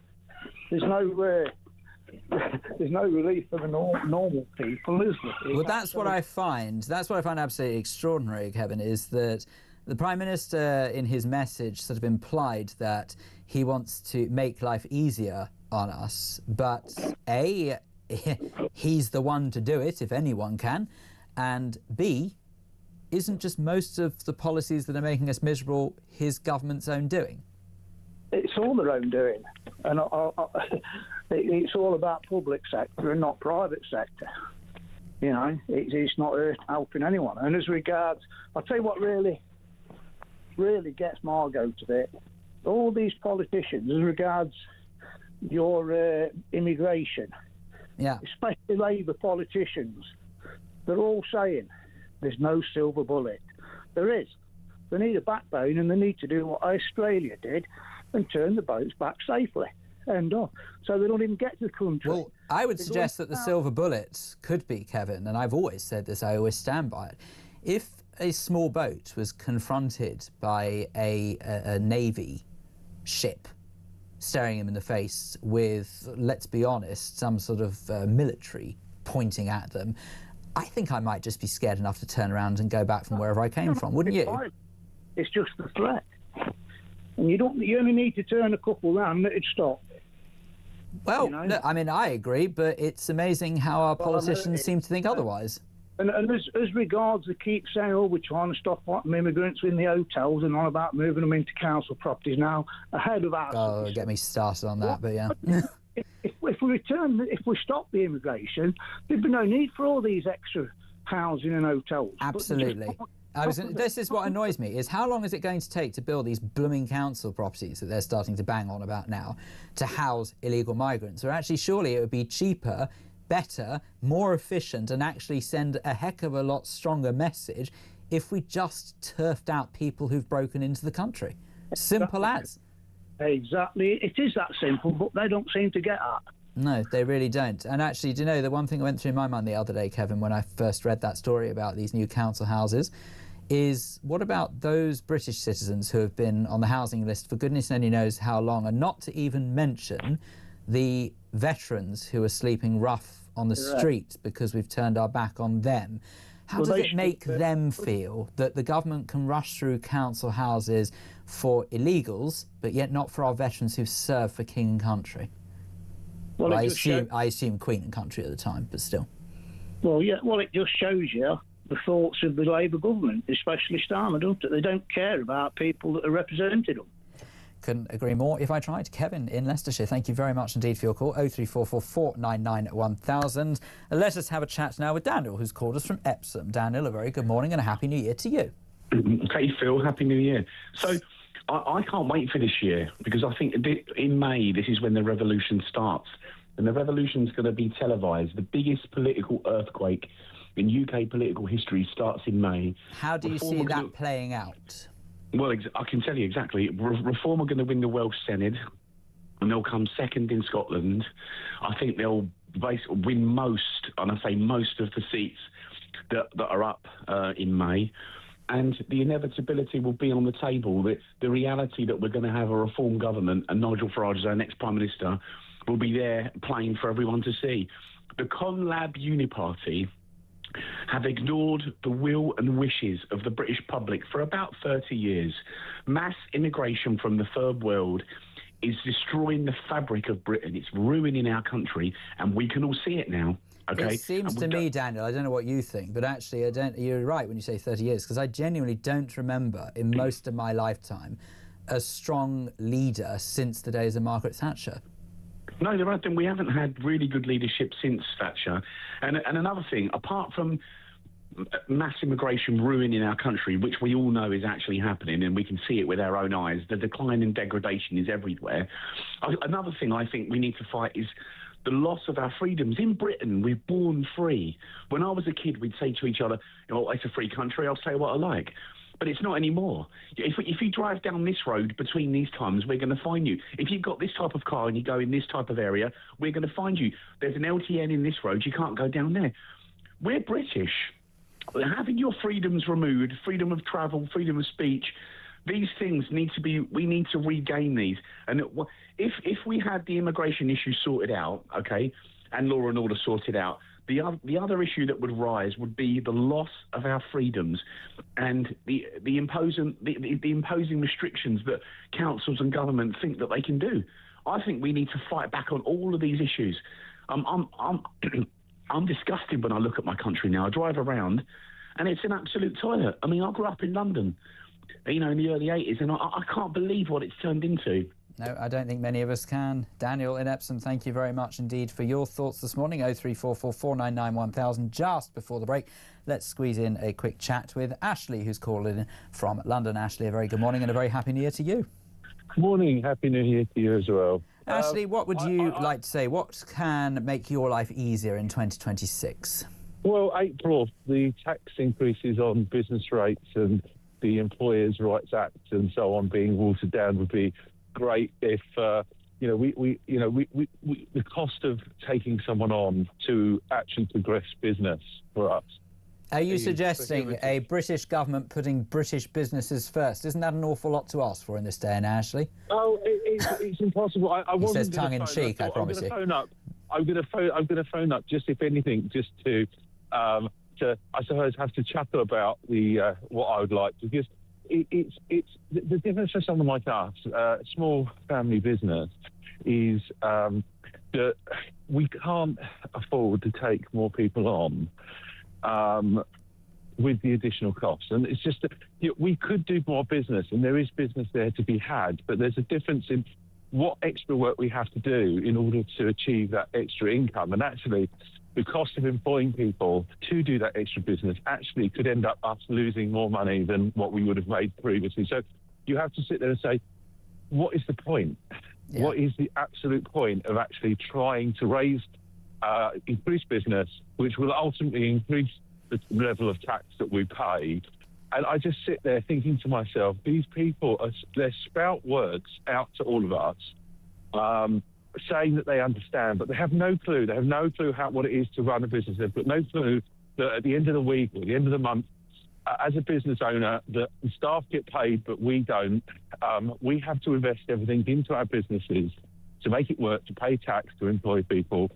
And they have no idea. They just think that if you have a couple of good months, they can pay more tax. But actually, sometimes we don't get paid at all. And they just think by taxing and adding tax burden to companies like ours will raise more taxes. It won't. What it will do is it will mean more people unemployed, less companies paying tax because they won't be existing anymore. More people claiming benefits. More people on benefits. It's the same with the migrant situation, and that is that we would be better off paying more to people that live in this country rather than employing cheap labour to come here to do it. Well, I wouldn't mind, Ashley, if it was cheap labour, but the problem we're seeing is people just coming over here for a free ride. Listen, I've got to leave it there for time reasons only. I'm really sorry. But what I would say off the back of what you have said, and thank you so much for your call, by the way, 0344 499 1000, is that unfortunately that very fine line that one has to tread when running a business based on overheads versus taking on more staff to generate more business is now being made even finer thanks to stupid policies of this ridiculous lunatic government. 0344 499 1000. Let's hear some of your thoughts. We'll also hear the thoughts of Mal Fletcher, who's a futurologist. He will be speaking to me right after this to tell us what we can expect from the world of technology and possibly the development of AI moving into 2026. 0344 499 1000. Get in touch, have your say. Your opinion matters. This is Talk.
across the UK. On DAB+, on YouTube, on your mobile, and on your side. This is Talk. A very good morning to you. Just gone 11:30 on this, the 1st of January 2026. Happy New Year to you. Yes, this is Phil Dave with you until 1 o'clock this afternoon here on Talk. Right, 2026 is now amongst us and upon us. In case you had missed it, in case you were fast asleep last night, you might have just overlooked the fact that it was New Year's Eve. So naturally, all shows at least once have to dip into the future and what that future might look like. And I'm very pleased to say that there is one chap for the job who does sterling work on this front. It's Mal Fletcher, who's a futurologist and social commentator, and he joins us now. Mal, a very good morning to you and a very happy New Year to you. Good morning, Phil, and Happy New Year to you too. Thank you very much indeed. Now, Mal, one thing I am particularly keen to speak to you about, because I am a bit of a geek, I'm afraid, a self-confessed one. I'm also in another life known as the chic geek, and I'm afraid that I am mildly obsessed with the development of AI, artificial intelligence, that seems to, certainly in the last year, rapidly crept into many corners of our lives. And I wondered, from your perspective, what do you think the development of AI will be in 2026? Well, there's a whole range of possibilities, Dave, and things that I think are very You can call me likely. Phil if you'd rather, it's fine. Phil, sorry. That's okay. I'm so sorry. That's okay. I've been called worse, don't worry. It sounds rude, doesn't it? I'm very sorry. No, it's fine. Believe me, if I had £1 for every time I got called Dave, I'd be very wealthy, I promise you, it's fine. Yes, my own fault for having a very silly surname. So. I don't think so. It's a good surname. Sorry, this yes, year- AI in 26. What do you think? Yeah, I think AI is going to affect a lot of things. For one thing, humanoid robotics, data centers. But look, one thing that will affect, comes off your previous conversation, is its engagement with UK politics. It's going to become much more deeply embedded in our politics, in the running of campaigns, in helping people engage with political processes. And there's lots of benefits there, Bill, but there will be real concern that the interests of government and AI developers doesn't become too closely aligned. Yeah. And I think you have to say that's already... I've always seen AI, I don't know how you feel about this analogy, but I've always seen AI like a knife. I look at it as saying that if you gave a chef, a top Michelin star chef, a knife, he could do wonders with that. He'd make some fantastic culinary delight that would please anyone who eats it. And yet, if you gave that same knife to a thug who went around attacking people with it, it would obviously cause a lot of harm and damage. So my comparison is to say that it's the same with AI. If you put AI into the hands of those who want to develop it for good and for decent purposes, it will be very beneficial to all of us. If you put it into the hands of those who want to use it for sinister and nefarious reasons, then we could be in trouble. Yeah, absolutely right. I mean, technology is amoral by definition. It's we, the humans, who are the moral agents. We have to decide what we're going to do with it. AI is not the threat as much as the way that we might use it. And one of the things that started to happen in the last year that's going to carry over very much into the year ahead is hyper-digitization, the bringing together of as much as possible of the human experience under the digital umbrella. Just think back about how many activities you carried out 5 years ago without using an app or an algorithm compared to today. And then think 5 years in advance, what's it going to be like then? So it suits big tech to provide a digital component for almost every activity. But because of AI, it now kind of suits government as well. And we need to keep an eye on that acquisition of power through ubiquitous surveillance that AI allows. We need to keep our eye on that and make sure that, government policy is not too much shaped by the interests of AI developers.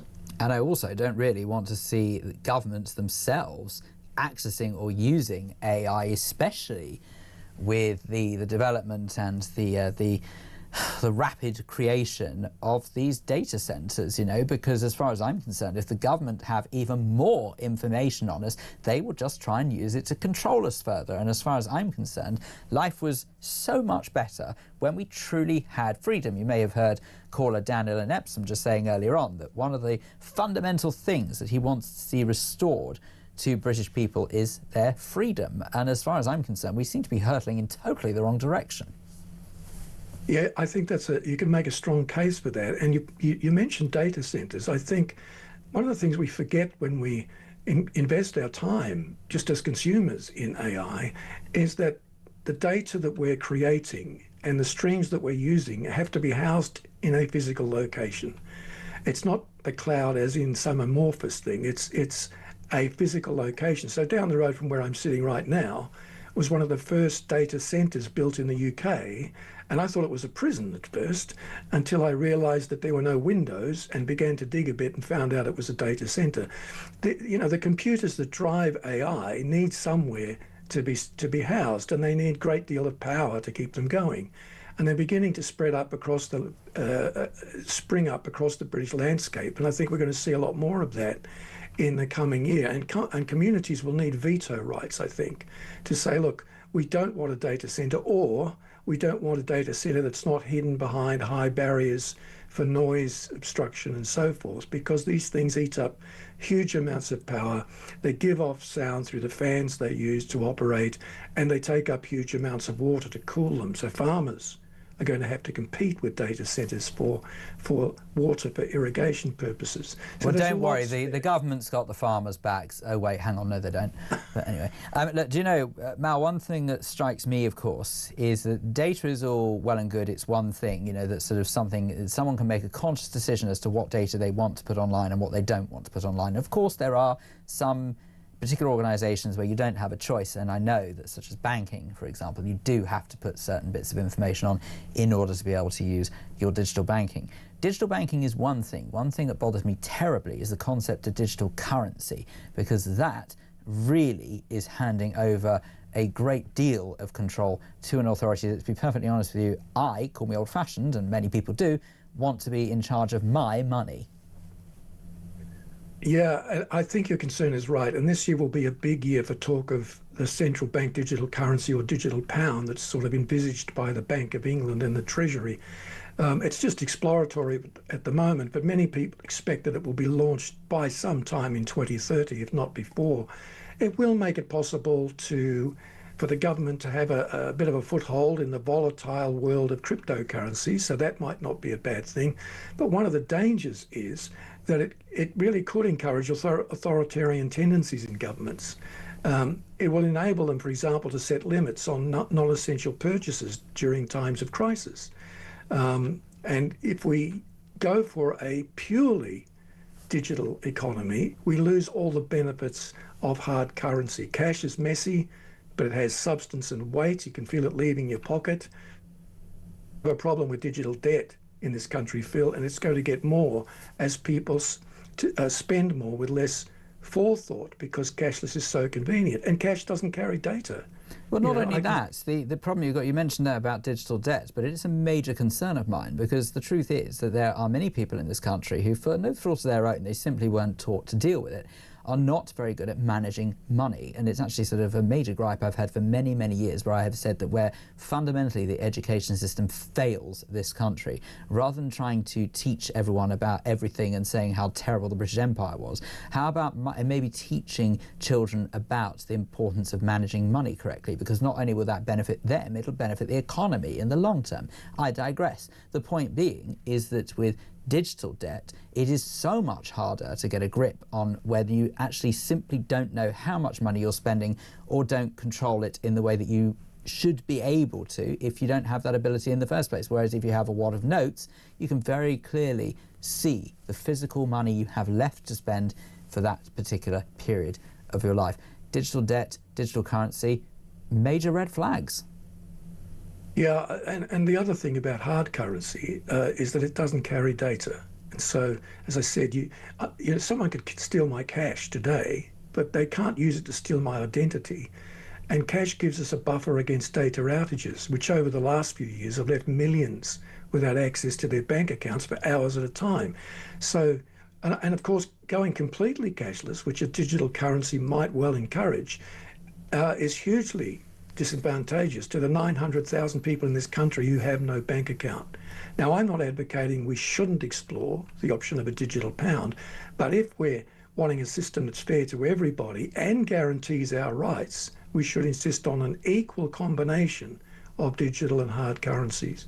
Absolutely. Mal Fletcher, futurologist and social commentator, thank you very much indeed for speaking to us this morning. A very happy new year to you as well. Right, coming up in just a moment's time, we are going to be taking your calls and your messages on what we've been speaking about this morning. We've been speaking about a whole load of different subjects, but in particular, I'm asking you what would make your life easier in 2026. This off the back of Prime Minister Sir Keir Starmer's New Year's speech that he has delivered to everyone, where he has pledged that things can only get better. Well, let's hope so. But things are only going to get better, because after this, we're going to hear from you. 0344 499 1000.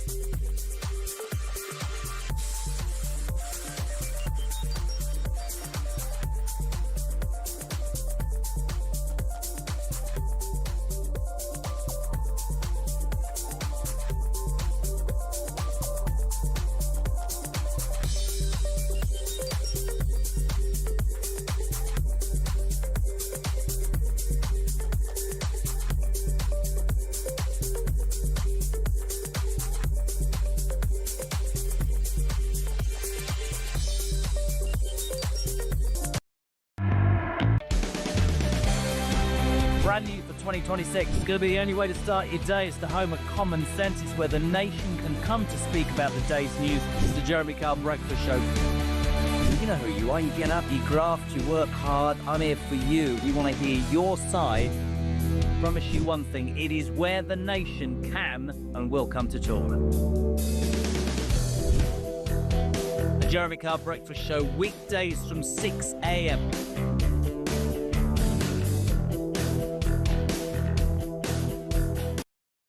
Across the UK, on DAB+, on YouTube, on your mobile, and on your side. This is Talk. Indeed, this is Talk. A very good morning to you. It's Phil Dave with you until 1 o'clock this afternoon here on the home of common sense and free speech. Yes, a very happy new year to you. It is 2026 and I'm asking you, off the back of Sir Keir Starmer's rather invigorating New Year's speech, what would make your life easier in 2026? We'll take some of your calls in just a moment, but let's read some of those messages coming in. Just before the break there, I was speaking to Mal Fletcher about the idea of digital currency, amongst many other things, and what we might expect from 2026 in the world of technology. Tracy says, leave my cash and no thanks to digital ID. Thank you very much, Tracy. I think you echo the statement of many a person in the UK. This comes from Jenny, who says we need to get rid of Labour, not just Keir Starmer. Can anyone really imagine David Lammy or Angela Rayner as Prime Minister? What a thought. This country is going down the tubes and Labour do not care. That is Jenny in the Isle of Wight. Jenny, thank you very much indeed. This one comes from Tony in Selby. It says, Phil, what will make my life easier is a radical change in energy policy. I am a 63-year-old veteran who has not yet turned on my heating this winter. Wow. OK, due to the cost. And yesterday the government announced that they were putting a gas boiler tax of £30 a year on all gas bills. Please, Labour, give us a break.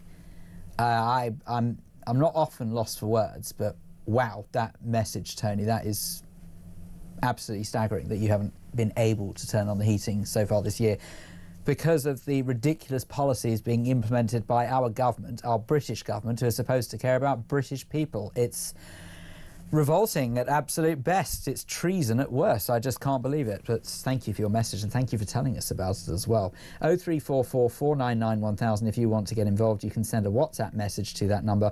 You can also text 87222. Please remember, though, to start your message with the word talk. And of course, you can get on the old dog and bone. That is a telephone to you and me, 0344 499 1000. That's exactly what Robert in Hertfordshire has done. Robert, a very good morning to you and Happy New Year. Well, good morning to you, Phil, and Happy New Year to you. You're one of my I'm glad that you've got your own programme. You're one of my favourite guests. I watch you all the time. You're very kind to say so. Sadly, I don't have my own programme. I think that I'm the one who said yes when no one else did. But I'm very grateful for you saying so all the same. So. Never say never. Well, you've just said it twice. That's got this country into trouble, and that is tolerance. We need to be more intolerant. Now, tolerance is making us maybe accept Shamina Begum back into the country. Tolerance is making us accept that Egyptian guy. I don't know what his name El is. Fattah, yeah. Right, staying in the country. Tolerance is standing for digital ID, standing for the end of the judicial. We need to be more intolerant. And the other thing we need to do... So sorry to interrupt, Robert, but on that very point of tolerance, this is the problem with that. As much as I completely echo what you're saying, I agree, we are far too soft as a country.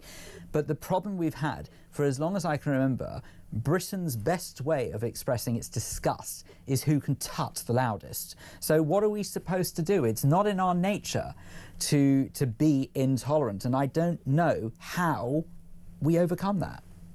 Well, drastic times call for drastic measures. But what are they? Because we can't condone violence, so what are those drastic measures? I don't know what it is.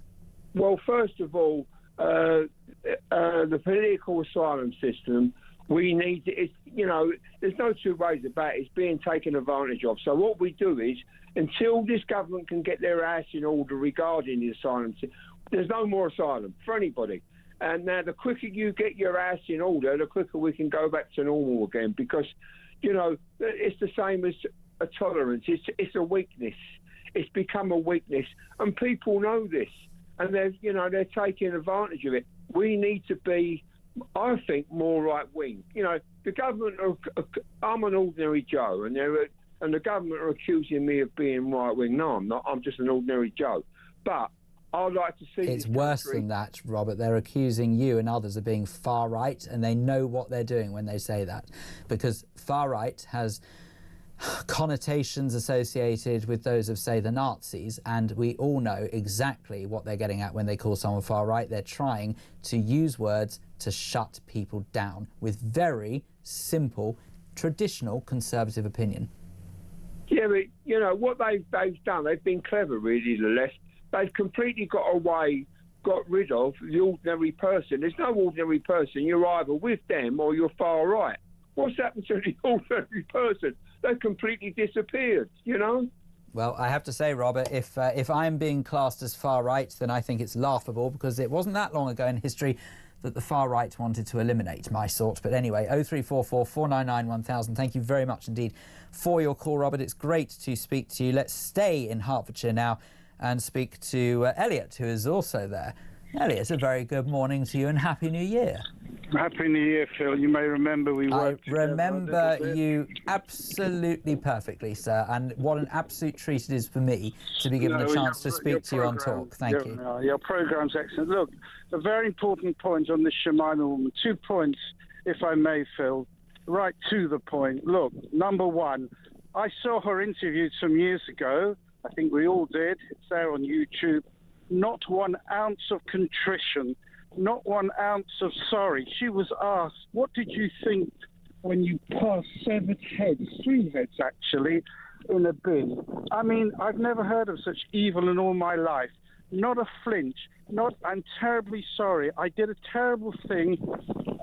I send my sincere love and apologies to the families. For example, nothing, absolutely nothing. Secondly, we talk about what's going on in the country. Of course, you can't say this, but if you're racist. Well, I'm going to say it. I don't care. At 70 years old, it was asked at the time, how did she become like this? What was it? No one discussed, Phil, of saying, well, what about the people she mixed with? What were the families saying to her? What was happening in the schools? I don't think anyone actually physically went to those locations and asked the people.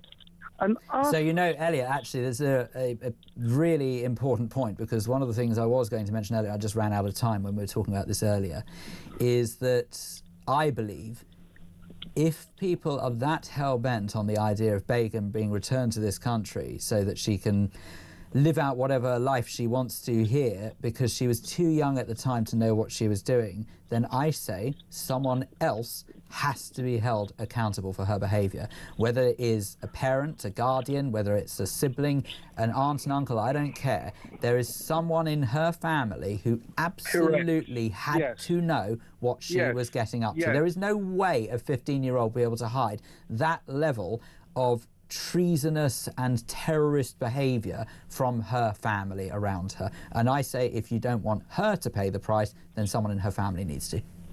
And that is the point that I'm stressing. You put it very well. And it, you know, what's being taught in some of these mosques, I mean, you've got the example of that horrible man with the hook. You know, they wanted to prosecute him. They closed his mosque, but instead of sort of getting rid of him, which they did now, he's in America, they actually took everyone out and let him preach his hatred in the streets, and he had police around him. I mean, we must be totally mad. And as for this government and what they think, my belief is, and everyone I speak to, of whatever background and whatever ethnicity, said it's so important to say this, as far as I'm concerned and the people I speak to, this government have their own agenda. They don't care about you and I. They're not interested in our Judeo-Christian culture. They're not interested in our history and our values of our Western democratic way of life. And if you cannot appreciate your own history and what you have attributed and what people have done for this country in the past, if you cannot value your history and the contribution these people have made, you cannot, I repeat, you cannot build for the future, because you have completely decimated and eviscerated the precedent on which this once great country was built. And that's the issue. I'll put it in a nutshell, Phil. As far as, for example, Remembrance Day, that was an inconvenience for these people. And I include the front bench. And I know you're rather pro the Home Secretary. I recall the Home Secretary being on a march about 10 or 15 years ago. It's all on YouTube. Yeah, no, I know what you're going to say. And Elliot, let me be really clear, sorry, you're quite right. I said that at the moment, the Home Secretary is saying what I want to hear. So make no mistake, I know that there is a bit of a suspicious past associated. No, but you're quite right, yeah. All I was going to say very quickly in the interest of time, she was on a march that against Sainsbury's, a particular store somewhere, I don't recall where, it was selling food from Israel. Oh my goodness me, what a sin. Yeah, Elliot, you're right about time, I'm afraid. I do have to leave it there. But you're quite right. I do remember very vividly that the Home Secretary was indeed on a march against Israeli goods being sold in British shops. And make no mistake, I do not condone that at all. I do not appreciate that. In fact, on the contrary, I think it's as pathetic as we all do. But thank you very much indeed. It really was an absolute treat to speak to you on Talk. Thank you. 0344 499 1000. Let's see what Laura Jane in Hampshire has to say on the subject of Her Majesty and the really quite shocking revelations that Her Majesty has revealed that when she was a teenager that she was groped. Laura Jane, a very good morning to you and a very happy New Year to you. Happy New Year to you and anyone from Talk Radio presenters who's listening. Happy New Year. They do a wonderful job and it keeps us all. 2025, I couldn't have survived it without, well, from COVID onwards, I couldn't have survived it without Talk Radio. Anyway, and I don't think we could survive without you, Laura Jane. So, Laura Jane, please tell us, what would you like to say about Her Majesty? I think that, I mean, here we go, back to sort of old-fashioned class thing. I come from the same background, not my grandfather was Lord Chamberlain to the Queen Mother, my uncle was Lord Chamberlain to the Queen, my great uncle lived on the Shan Kidd estate, which is what she was when she grew up. So I am talking about a specific background. Nowadays, it is much easier for my daughters and my granddaughters to speak about these things. And when I was 12, I was sent to France and I was groped in a particularly unpleasant way, and I froze. I did nothing about it. I didn't really know what was happening, and I never told a soul. This is the first time, and it's on air, so it's... But nowadays, I can have a conversation with you about that Her Majesty would never have... I mean, I can tell you that she would never have discussed it in detail with her mother, because her mother would have understood that something nasty happened, but wouldn't have talked about it. And women and girls are luckier in a sense in this day and age, although obviously we have the grooming gangs where these girls are being ignored. But it is very much easier for girls to talk about it to their mothers or their friends or whatever. And things that happened then to women were horrendous. It didn't matter, you couldn't talk about it. If you got pregnant, you were sent God knows where, etc., etc. So I do think, from a positive point of view, we are in a better place. We are indeed. And Laura Jane, thank goodness for people like you who even now are finding the courage to say your own personal experiences and what happened, and hopefully the more people are able to talk about it, the more awareness we can raise for individuals who perhaps have gone through something similar, but I very much hope and pray that they have not. Thank you very much indeed for your call. More of your calls in the next hour. We're also going to be speaking to Thorin Govend from the Royal Pharmaceutical Society. That's up next.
This journey of me following the migrants went from sort of 10 in the morning, all around the clock, to late at night, to the point where, on buses, on trains, through streets, at every key point, French military police and the French police, they were there.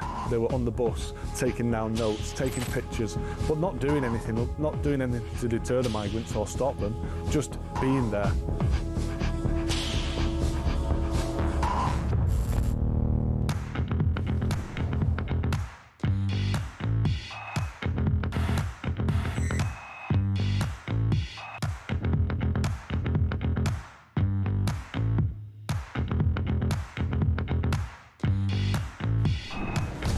I was sat in the tent and he was showing me through photos of his phone, scrolling through. This was barbaric, horrific stuff. Blokes going through walls in vehicles and then jumping out and shooting everyone. His WhatsApp picture was him with a mask on, with a gun like that. You're in a tent with this guy? I'm in a tent with this guy, actually. Across the UK, on DAB+, on YouTube, on your mobile, and on your side. This is Talk.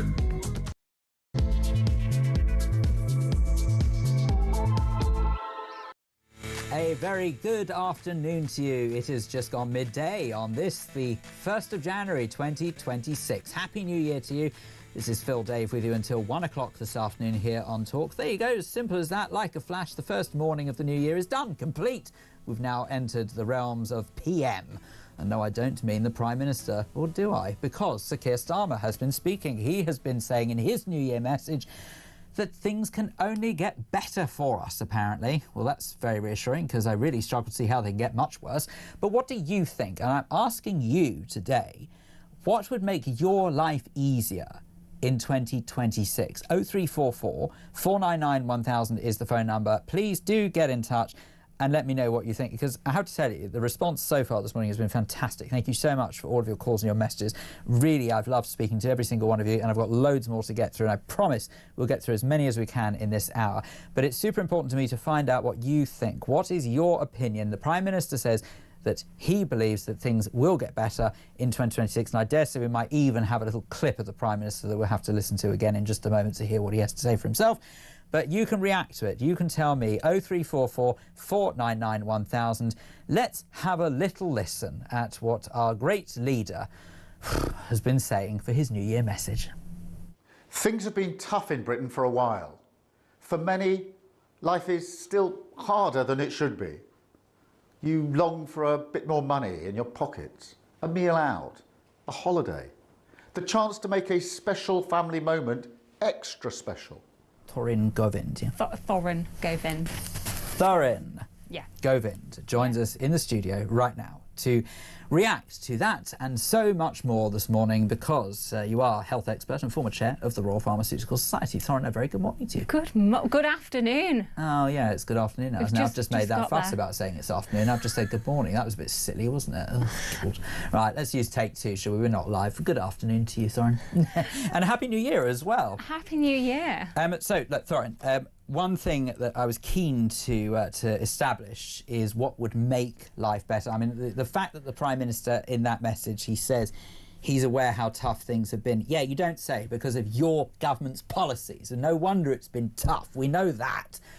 But what could make your life better in 2026? Have you thought about sort of how your life could improve from any government announcements? So two things. I definitely would like to get away for a holiday. I've got something planned, so that's always good. But so Keir Starmer, you haven't taken that away from me. Well, that's just something. Yet. Well, that is something. There you go. But I'd also like people to make better use of their community pharmacy, because they don't always value what's under their nose. I've had some fun over the Christmas period. We've had ambulances in consultation rooms sorting patients out. We've had other patients shouting about wait times. It is a difficult time in the health service, so a bit of compassion wouldn't go amiss. So actually, you raise, not that I expect anything less, you raise a superb point there, because it is something that I have prattled on about for so long, longer than I care to remember, and that is the way that we don't use pharmacists in this country. Pharmacists, by and large, have to have one heck of a degree of medical training. Funnily enough, you don't just go in there and start counting pills. There's actually a little bit more to it than that. And I cannot get my head around when we see stories not so long ago, literally a couple of days ago, about how A&E was being used for people with headaches or maybe a sore foot or something like that, whatever, like really seemingly trivial things that you really don't need to wind up in accident and emergency for.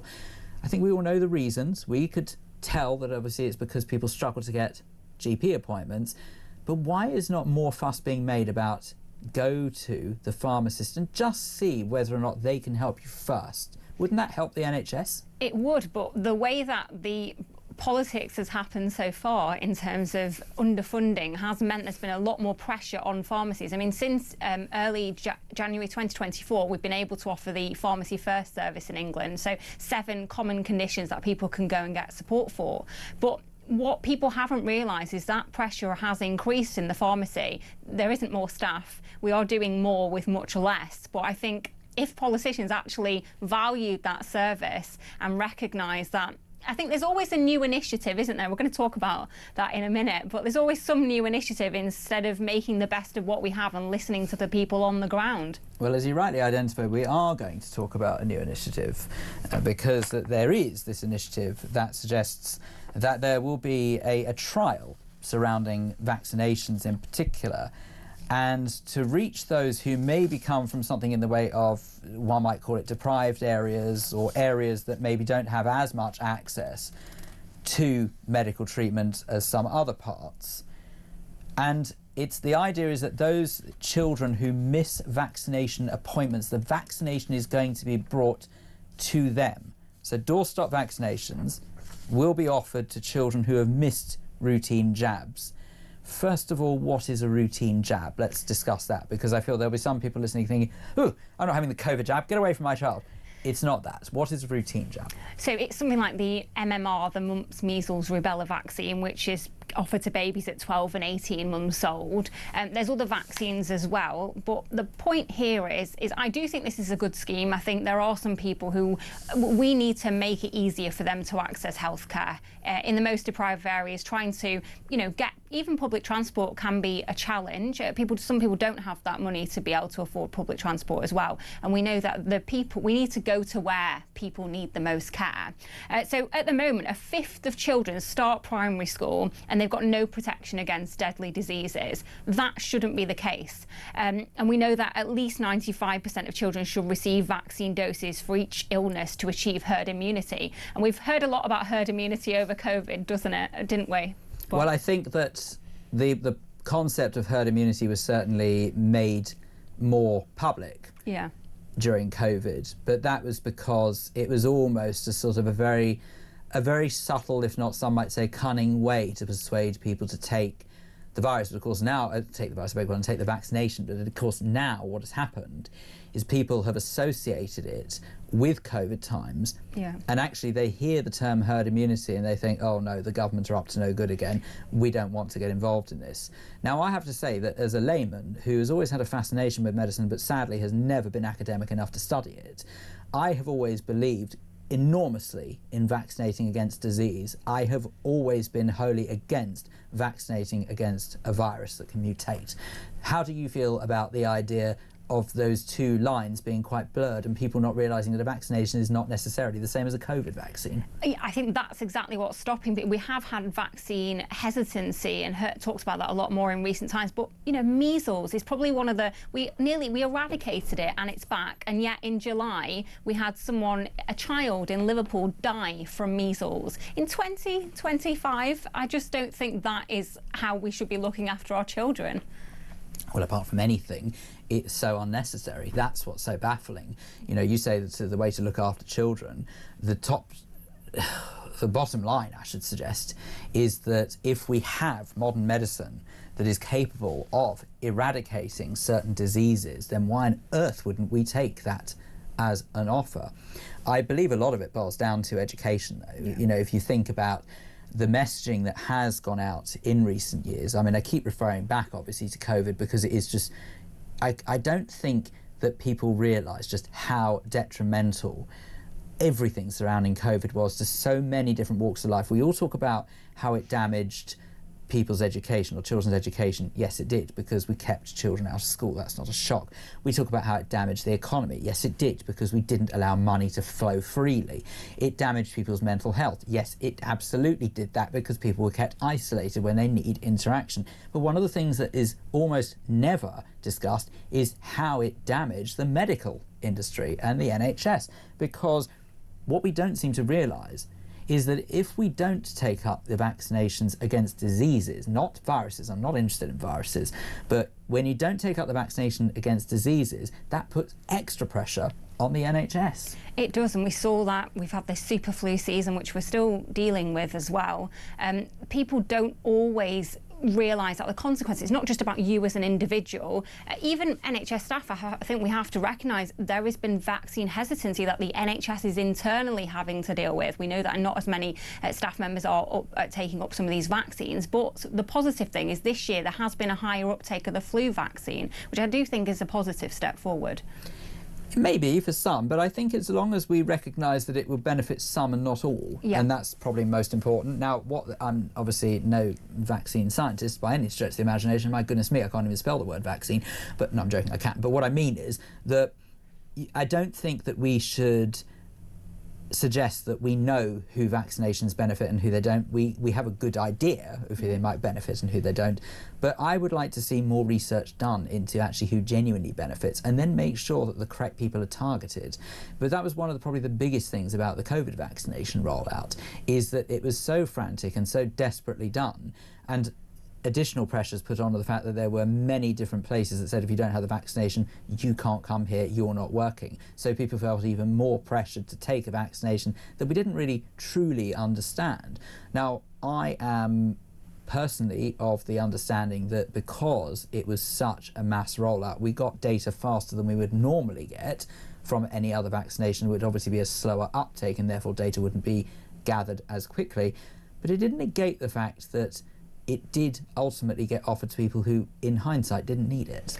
I think people at the time, if we think, I remember being in the pharmacy during COVID, and it was just the most desperate time, I have to say. So we would have patients telling us that they got COVID, and we would say to them, can you wait outside the pharmacy, because we need to be able to carry on caring for other people, and they would walk straight in, coughing all over us, etc. So I remember the most desperate times during COVID, and that is not the situation now. And I think people, because we're not about pushing vaccines on people, we want people to have a conversation with a healthcare professional, and we want people to understand why the pros and cons for them of having a vaccine. I think it's really important that these visitors are going to be going door to door, because it will allow those conversations in people's own homes. If you have to go to another environment, a healthcare environment, you might not always feel comfortable to have those conversations. That's why people end up with white coat syndrome and their blood pressure goes through the roof when they go into a GP surgery, and that's not accurate. So I do think it is about the open and honest lines of communication. Yeah, totally and utterly. This message here comes from Paul. Phil, these people don't want to use pharmacies because they don't want to pay for pharmaceutical products. I know what you mean, Paul, but at the same time, if you're going to a pharmacist to ask them whether or not they believe that something that you have would need treating by A&E, or you should make an appointment to see a GP, that's kind of more what I'm getting at. I understand what you're saying, that people might feel pressured or obliged to start buying stuff, but then maybe there could even be some sort of policy in place that allows pharmacists to prescribe on the NHS medicine that is required. It still would relieve some of the pressure on the NHS, and we need to do something, because let's be honest, can't carry on much longer like this, can we? I mean, it is about the triage from the pharmacy. With regards to the Pharmacy First scheme, if you don't pay for medication and that's given to you by the pharmacy in that circumstance, then you don't pay for it. But really, where are you going to go right now? Because I think there's a lot greater use of private healthcare services as well. But I think it's unrivaled that you can just walk into somewhere, usually wait about 5-10 minutes, and have access to a healthcare professional who can tell you if something's a bit more serious. Absolutely, without paying a fortune for it to go private. You know, it really is the case that actually pharmacists can help with a lot of preliminary diagnosis, and I have to tell you that if I struggle to get a GP's appointment, it's one of the first things I do is speak to my pharmacist without a shadow of a doubt. Thoran, I know that we have got you for a bit longer, so I want to get your thoughts on a couple of other stories that we've been covering this morning. And one in particular that we haven't yet discussed, but I absolutely want to unpick, is this idea that ministers have apparently privately discussed issuing digital IDs to newborn babies at birth alongside the NHS Red Book of health records. Now, I'm all in favour of anything that makes medical treatment in this country more efficient and helps. But what I worry about, and what so many others worry about when it comes to digital IDs, first and foremost, to say that it's digital IDs for newborn babies suggests that they realise they've lost the fight when it comes to getting adults to have them.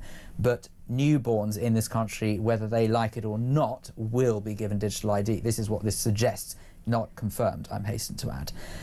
If that is the case, then I'm afraid that I'm not in favour of something that would be to the detriment of our freedoms, even if it does mean better healthcare. Where do you stand on it?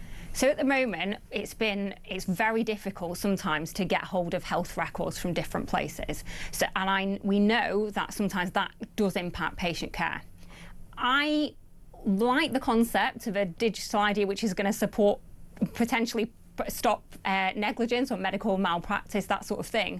I think I'm a bit uncomfortable with surely newborn. That's digital record, though, isn't it? So that's where I sort of take umbrage with this, because I believe that if you've got a system in place that says everyone has, and most people do have, an NHS number, funnily enough, but if you have an NHS number on a card or a digital card, whatever it may be, that clearly states what that is, someone can scan a little barcode, whatever it is, I don't care, QR code, it doesn't matter.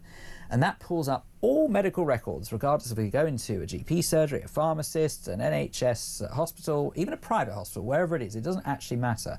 If you go into a medical institution in this country and all your information is there in one place so that you can make sure that you're treated efficiently and properly, I'm all for it. Yeah. Where I start to struggle with this is that I think that is going to be used as the Trojan horse, if you like, to make digital IDs mandatory. In other words, we're then going to know all aspects of someone's life, which frankly is no one's blooming business. Well, yeah, you want to go to the pub when you're 18 years old? Well, you've got that ID in place from when you were born. I think that's where I worry. Is it going to be used elsewhere, and how will that information be used? And then we've had a load of cyber attacks as well in recent years, even on the NHS.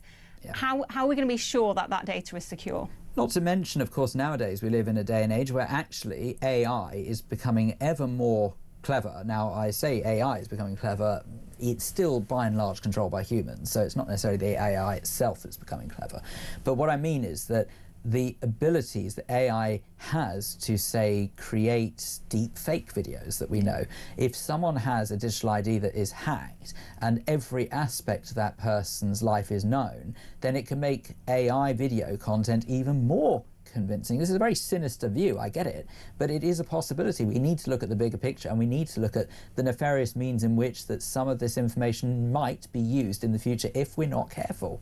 Absolutely. I mean, something I saw recently which really scared me was someone had put up an anonymised photo onto a social media platform, and then another user had said, please can you unanonymise that photo? And I thought, that is awful. That is, someone's put something up there and they've controlled how they've put it up there. But for an AI bot or whatever to be able to manage that photo, I thought it was really scary.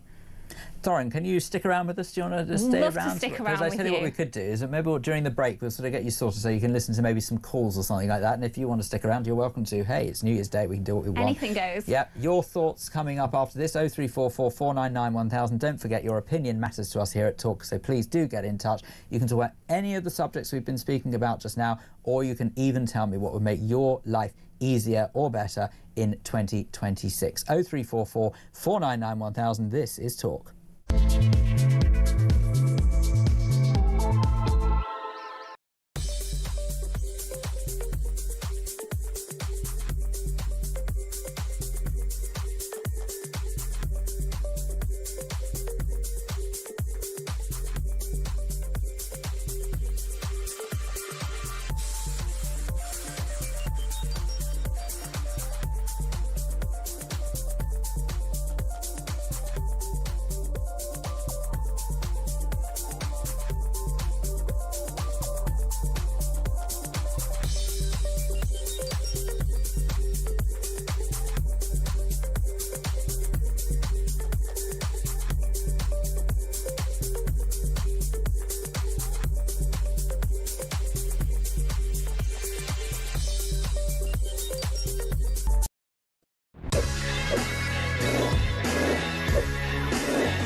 Across the UK, on DAB+, on YouTube, on your mobile, and on your side.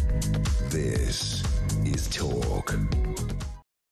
Indeed, it is Talk. A very good afternoon to you. This is Phil Dave with you until 1 o'clock this afternoon here on Talk, taking your calls and your thoughts on an array of subjects. But in particular, I want to know from you what would make your life better in 2026. This is off the back of Sir Keir Starmer's rather gripping speech that he made for New Year, where he said that he recognises things have been tough and he wants to see more money in our pockets. Well, that's very nice of you, Prime Minister, but I'm afraid it is your bizarre and frankly ridiculous policies that has meant that we have less money in our pockets in the first place. Let's see what Steve in Leeds has to say for himself. Steve, a very good afternoon to you and Happy New Year. And Happy New Year to you, Phil. Steve, what would you say would make your life easier in 2026? And by the way, Steve, Thorin is here as well. Thorin Govender is a health expert and former chair of the Royal Pharmaceutical Society. You're speaking to both of us this afternoon. Well, it's an afternoon. Why can't I get my head? It's the afternoon. Anyway, Steve, what would make your life easier? What would make my life easier is for all the MPs in Parliament, irrespective of their politics, to realise that the biggest division in this country is being caused by the breakdown of all our infrastructure. We have an infrastructure designed for 50 million people, with 70 million people trying to claim from it, and that's causing a lot of division. Because if we all had enough hospitals, schools, prisons, courts, we'd actually be... Are you quite all right, Steve? Sorry, there'll be many people concerned by that little racket just there. I just dropped a glass. We'd all be happy with the current state. The problem is that because successive governments have planned for mass migration but not planned for the infrastructure to deal with it, when there's less of anything, people fight over the scraps. And if we don't separate infrastructure from Parliament and make it apolitical, in other words, put the money in like we did after the war to pay for the wartime debt, that debt that we paid over 50 years for the war wasn't included in our national debt. It was some special thing that they did. Well, what they need is a Department of Infrastructure that's multi-political, all the different parties, that basically says, what's our plan for hospitals, schools? And unless we do that, we're going to see a fracturing of society as people fight over the scraps of what's left. I should have a doctor's appointment, you shouldn't because you're from a different area, different religion. That's what's causing a lot of the division. If we all had enough, if the government provided enough of all these services, we'd be less inclined to blame the other for not having them. I hear what you're saying. I do have to say, though, that I think that there are some powers that be that are actually forcing division on us quite deliberately. They are highlighting differences continuously, whether it be through special months to commemorate certain events or certain communities, whether it be that they are highlighting certain instances where actually, rather than just sort of saying someone attacked another, they decide to actually highlight the differences of that person. There are plenty of people in authority who are taking the proverbial, they are doing the oldest form of rule, divide and conquer. It really is, I regret, as simple as that. But I have to say, Steve, one thing I must compare what you've said to, and Thorin, I don't know how you feel about this, is that I personally believe that infrastructure is a bit like a bucket of water. You have to think very simply here, because unfortunately we are dealing with simpletons in power. If you have a bucket that is capable of containing 1 litre of water, no matter how hard you try, you will never be able to put 1.5 litres of water into that bucket. Funnily enough, you have to build a bigger one, or you have to get a bigger one. So that is the way I look at infrastructure. If we don't have an infrastructure that is capable of supporting the 69-point-something million people who live in the UK, funnily enough, the only remedy to this is to increase infrastructure. Make it make sense any other way. I think the other aspect of it is, I think we blame the government, and the government can be used as this random term to blame everything on. I think there's also a lack of personal responsibility sometimes in terms of what we take. So like we've talked about earlier, in terms of right now, if you haven't picked up your prescription from your pharmacy, you might be struggling from where to go, but there will be a pharmacy open. So it's actually about how we individually can all work together to support the state. I think the government can sometimes use, I'm going to say, in chaos, that's how opportunity grows for certain factions to start to blame other people. So I think we also need to think about that going into the new year as well. Absolutely. Let's read some messages that are coming. This is from John in Poole. He says, "Hi Phil, what would make my life fractionally better in 2026 would be not to hear Starmer and all his hangers-on voices again. Wouldn't this be great? Cheers," from John in Poole. Thank you, John. "Good afternoon, Phil," says David in the Cotswolds. "What would improve my life in 2026? Starmer's resignation." There's a bit of a theme going on here, isn't there? Starmer's resignation. The disbandment of the labour movement, the mass deportation of all illegal immigrants, and the reformation of the civil service and the benefits system. I think I speak for everyone who considers themselves to be British with that particular wish list. David, thank you very much indeed for that. And you know, it's curious actually, Thorin, just picking up on what David said there, the deportation of certain immigrants. Look, I am speaking as someone who is the son of a migrant, and if I go back far enough, my ancestors were from different land, and I have to assume, please correct me if I'm wrong, that go back far enough in your own family that it's possibly the same with you. I can't consider myself any more British if I tried. When my family came here, they were told very simply, you work hard, you earn your place in society, and you make a difference to British society. You don't try and impose your views or anything else like that. And so it's something I've lived my life by, and I'm very proud to live my life by it. Why do we think we live in a day and age where some people who migrate to this country don't seem to understand that now? I am wholly of that. My grandparents actually lost everything twice. They worked really hard and lost everything because of where they were. I was born here, and I believe in the concept of Britishness and making sure that we actually all contribute to our wider community. I was interested. We don't have to do that to the detriment of our own heritages, do we? But at the same time, it's this notion that some people use their heritage as an excuse to dismiss British culture almost. I think, wouldn't it be wonderful if you could take the greatest parts of your heritage and share it with other people, and if they wanted to be part of that and share it, then you could celebrate that, and that's what I think's the way forward. I was just going to say this message was from someone from the Cotswolds, which is a chocolate box, this idyllic environment. I have heard that lots of Americans are travelling to the Cotswolds and buying up all of the properties there because it's so beautiful. Well, there you go. See, blooming Americans coming over here and taking all our Cotswolds. Thank you very much indeed for that message, David. Let's hear what Norman in Dartford has to say. Norman, a very good morning to you. Good afternoon. Why did I say good morning? A very good afternoon. Happy New Year, for goodness sake. Don't worry, I promise by 1 o'clock I will realise it's afternoon. Anyway, Norman, what would you like to say? Well, in my view, this country will continue on a downward spiral all the time we have Starmer as a Prime Minister, who despises this country and despises the British white people in it. Do you really believe it boils down, though, Norman? Norman, hello. Say anything. I'll take you back to the edging. No, not before I say anything. This is a conversation, not a rant. But do you really think it boils down to the colour of someone's skin? Because I really don't believe that Starmer is that stupid. And don't get me wrong, he's done some pretty daft things. But I don't believe that he says just because someone is not white that he'll prioritise them, surely. If you let me speak, I'll explain. Look, well, I won't let you say things that are baseless. Hotel, when the government lawyer said an immigrant's human rights are worth more than the British people's human rights. Now, how do you work that out? Well, you tell me where that came from. That was said during the court case at the Epping Hotel, the Bell Hotel in Epping.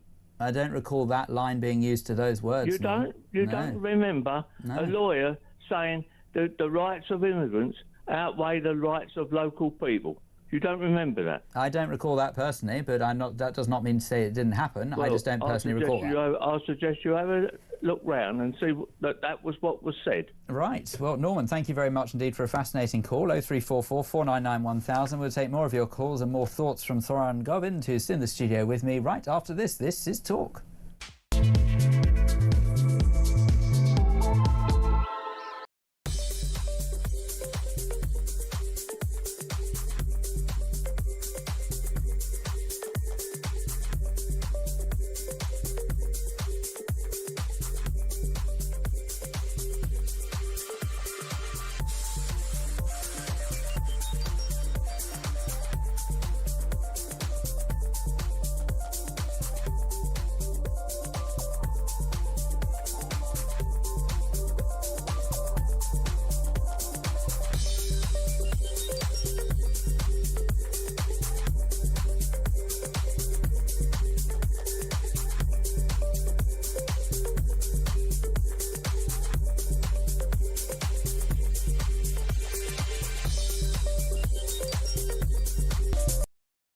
Across the UK, on DAB+, on YouTube, on your mobile, and on your side. This is Talk. A very good afternoon to you. This is indeed Talk. It's Phil Dave with you until 1 o'clock here on Talk. Taking your calls, your thoughts and your messages about an array of different subjects today. In particular, I'm asking you about what would make your life easier in 2026. This is off the back of Sir Keir Starmer's New Year's speech, which he has delivered, telling everyone that things can only get better. How very exciting. I look forward to seeing it happen, but somehow I won't hold my breath. 0344 499 1000 if you want to join in that particular discussion. In the studio is Thoran Govind, who is a health expert and former chair of the Royal Pharmaceutical Society. She has joined me graciously on this New Year's Day to offer some thoughts about some of the big stories and to speak to some of you as well. And why not let us speak to Grace, who is in Ealing. Grace, a very good afternoon to you. Good afternoon, Grace. Good afternoon and Happy New Year. Happy New Year to you. Grace, please tell us, what did you make of our wonderful esteemed leader's New Year's speech? I'm afraid I found it laughably hollow and no silly. Grace, come on, don't be so harsh. Really? What was the bit that was hollow? Was it the bit about how he recognises things aren't moving quickly enough? Oh yeah, that's the Prime Minister who could change that. Was it the bit about how we don't have as much money in our pockets? Oh yes, the Prime Minister could change that as well. Or that things can only get better. Well, he can either guarantee it or he can't. So which bit was hollow, Grace? There's so much to choose from. I mean, for a sense of balance, I have been a Labour voter, and I do think that sometimes people perfectly valid. Nothing wrong with that. So I'm not just coming at this from a kind of I'm always furious at Starmer position, because I was kind of relatively positive about him a while ago. And it's not that I necessarily presume that he could fix all the problems, because I don't think that any politician can. I mean, one of your earlier callers talked about this being a Christian country and then proceeded to say some very un-Christian things. But for me, it's Jesus that gives hope. It's Jesus who offers renewal, and I'm not expecting a politician to sort out all of the problems that we have. But when Starmer's standing there saying that life is really tough, some of us can't go out to eat meals out as much as we might like, and we can't go on holiday as much as we might like, I'm thinking, seriously? There are real problems going on. You know, some people are waiting a really long time for serious medical treatments. Some people are really struggling with bills. Some of us are really trying hard to get into work, although I'm not struggling in the sense that some other people are struggling, so I'm not trying to complain, but that's my personal concern, that the job market is so impossible. Around the world, there are people who are literally starving, who could only dream of having food banks or an NHS as much as our NHS is struggling. There are some people who don't even have those things, and he's made those things worse by cutting aid. And he's standing there saying it might be difficult for some people because they can't make a family moment extra special because they don't have enough money to do so. You don't need money to make family moments extra special.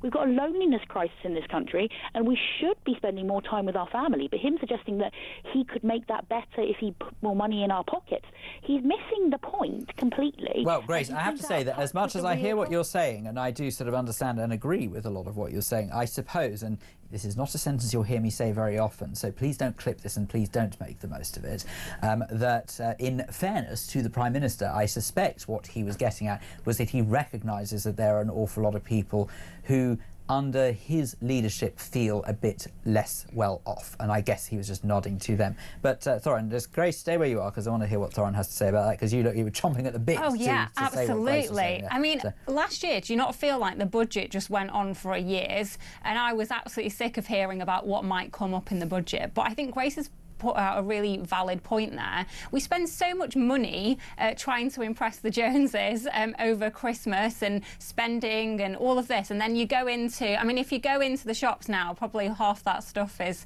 like 75% off, and with a security tag. Security tag, yeah. Yes, of course. You know, they put security tags on meat and everything these days, don't they? Yes, and butter as well, apparently, I hear is quite popular as a security tag. Primarily because, unfortunately, what has happened, and I will never ever condone theft, so please don't misquote me on that, but because of how ridiculously expensive things have got, people are, by and large, so desperate that they feel like they have no choice but to steal in order to feed some of their family. Now, make no mistake, I will never condone it. I will always say that if you are in that perilous situation, please try and seek some sort of alternative help rather than just going and thieving, because it is ultimately a customer who pays will end up paying more for that theft. And of course, we know there are people who just use it as a vile excuse just to go thieving because they feel like it and they're revolting. So anyway, but therein lies the problem. So Grace, anyway, thank you very much indeed for your call. Really do appreciate your thoughts this afternoon. Much appreciated. Happy New Year to you. 0344 499 1000 if you want to join in the conversation. This comes from Amanda, who says, Phil, it is precisely because of how you described the way your family came to this country and made it your home that all decent British people have such high regard for, well, thank you, for Jewish people. I'm not entirely sure that's entirely accurate with some of my experience, but thank you for saying so. Such high regard for Jewish people and how angry we are at the way that Jewish people are now treated. Look, it's not just a Jewish thing, believe me. There are plenty of communities who have been given the right lessons in life, shall we say, in order to make the most of the land that they are lucky enough to call their home. It's an ethic thing. It's a work ethic. It's a pride thing. It's knowing that you're very lucky to call the UK home. And if you don't have a basic grip on that, then you are part of the problem. You're not part of the solution. I agree. I think every day I'm grateful that I was born here and have the NHS and don't have to worry about medical bills, don't have to worry about getting ill and how, getting ill can really just wipe out a whole family's savings and things like that, like abroad. And to have to worry about all this medical insurance, I just think we are so lucky to have the NHS, and it's not perfect. There is lots of things that need to be done to reform it, but the very basis of it is a value that has been held in this country for so long that we should cherish. Absolutely. A couple more messages. This one from John in Sutton. Phil, we must keep cash. It is a civil liberty. Thank you for that, John. This one from Richard in Leicester. Vaccine drive. People don't trust government anymore and the media publishing it for them. Thank you very much for it, Richard. I understand that completely. That's what we were saying before. Unfortunately, there's been an awful lot of damage caused by the way that the COVID vaccination rollout was handled and by the way that people were almost guilt-tripped into taking a vaccination that many, ultimately in hindsight, did not need. And that's the truth of it. Tracy says, what I would like for this year is for Labour to be voted out. There's a couple of people who said that. I can't understand why. Louise, he says, tongue-in-cheek. Louise says, Happy New Year. I just want to say how much I have enjoyed listening. Oh, thank you. Sorry, I should have read this before. I don't like self-indulgence. Sorry. I have enjoyed listening to yourself and Johnny Gould over Christmas. Louise, that is terribly kind of you. I really do appreciate your very kind words. And this one is from Tom in Shropshire. Phil, how nice to hear your voice again. Don't think my family see it like that, but thank you. We can't condone violence. Well, that's what you say. Well, in June 1945, a lot of great British young men did a great deal of very violent things in France, and they were rightly applauded. And God bless them. Tom in Shropshire. Tom, please don't misunderstand me. I think that sort of when a country has to go to war and fight for their survival, that's very different to people protesting on the streets and getting violence and smashing up shop fronts and desecrating statues and other things. So as much as I completely understand what you're saying, and of course I have the most enormous respect for all armed forces servicemen and women who served throughout the wars and to continue to keep this country safe, I think it's a very different thing that I was referring to when I said about we don't condone violence. We don't, and we can't, because violence for the heck of violence never solves anything, and I don't care what anyone says to that, and I really do mean it. But Tom, thank you very much indeed for your thoughts. I really do appreciate it. Thoran, I really appreciate your thoughts as well. I think we better go and let you enjoy your bank holiday afternoon, because of course it is a bank holiday. It might be New Year's Day, but it's bank holiday to most of us. So thank you very much indeed for popping in and seeing us. Thank you. I'm just grateful that I wasn't locked in the pharmacy today, so thanks for letting me out, everyone. But there will be some fantastic healthcare teams who are open and working today, so thank you to you. Amen to that. Thoran Govind, who's a health expert and former chair of the Royal Pharmaceutical Society, thank you for joining us on this New Year's Day. Right, coming up in just a moment's time, it's you and me for the last 20 minutes of this programme. We're going to take your calls, your messages, and just hear your thoughts on any of the subjects that we have discussed today. Very much looking forward to speaking to you. 0344 499 1000. You've still got time if you want to get involved. It's not too late. It's Phil Dave. I'm with you to 1 o'clock. Your opinion matters. This is Talk.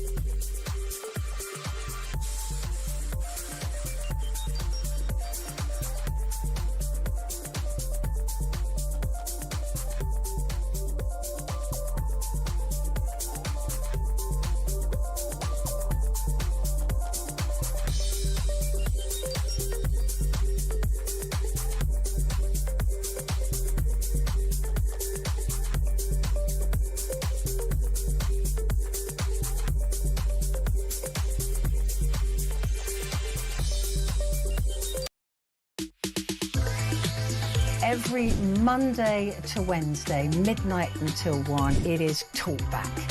Such a shortage of housing. You've got landlords, right, have taken that on board, and it's an absolute disgrace.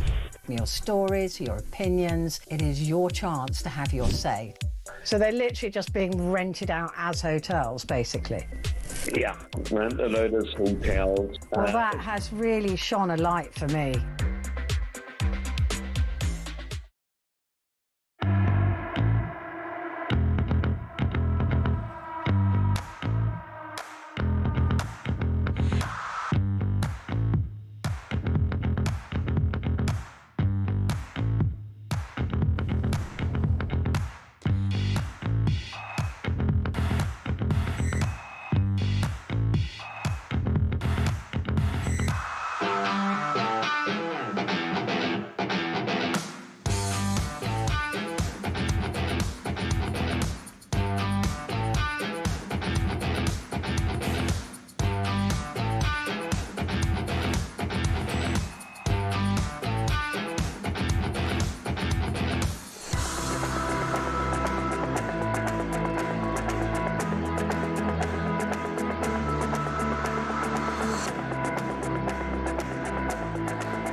Across the UK, on DAB+,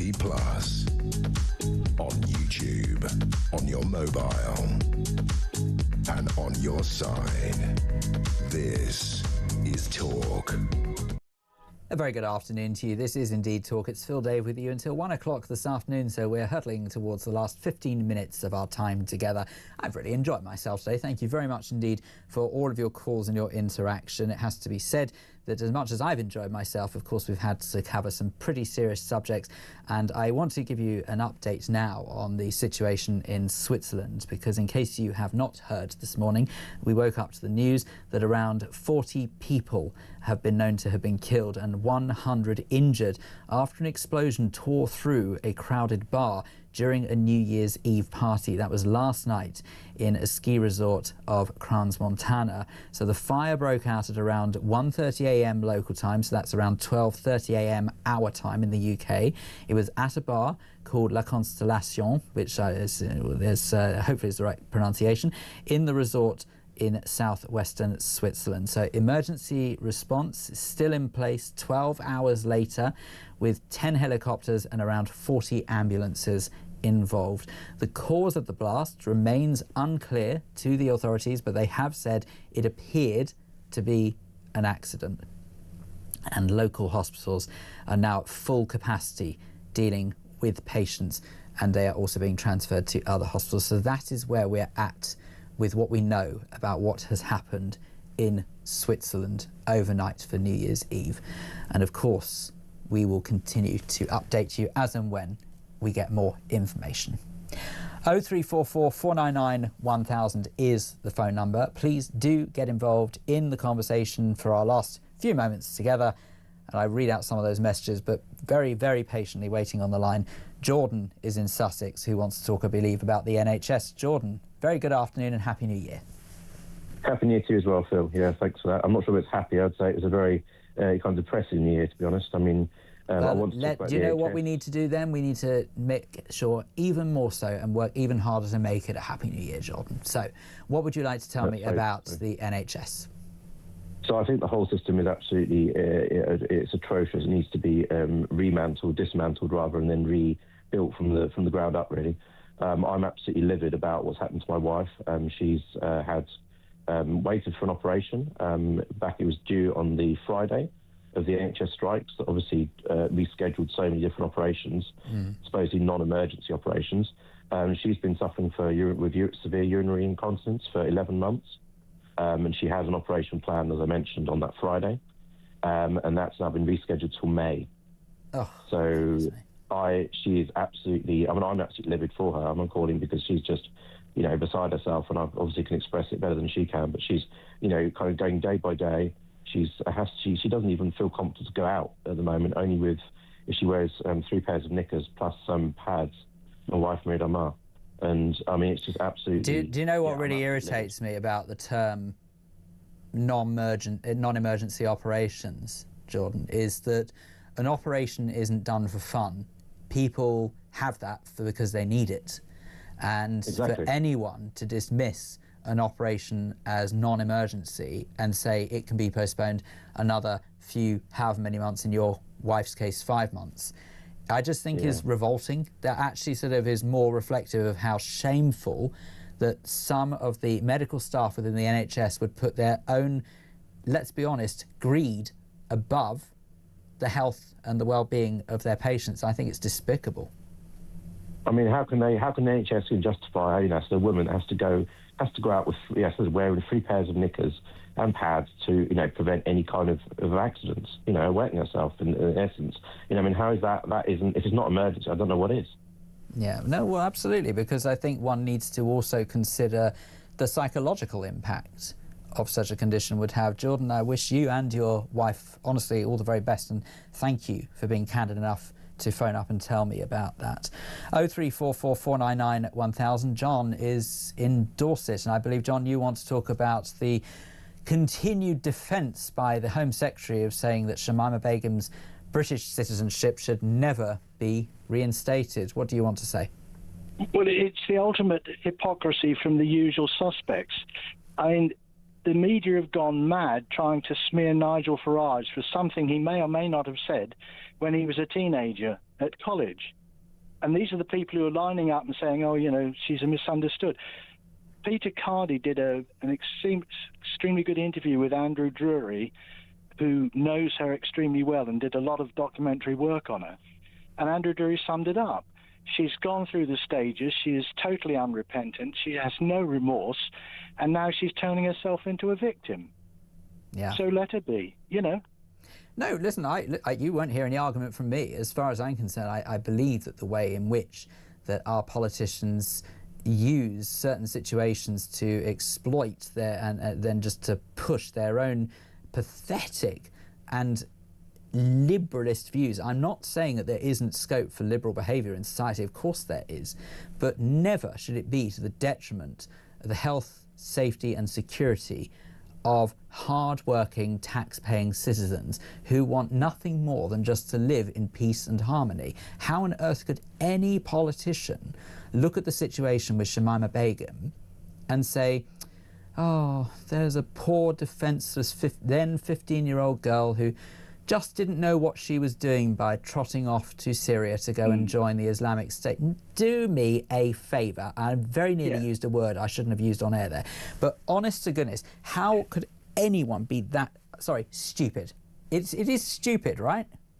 Well, she was, if you like, she was converted just about the time she was lots of sort of investigative journalism going on, and it was revealed that her father used to take her to meetings where they were discussing sort of rebellion and the kind of fun things that ISIS used to get up to.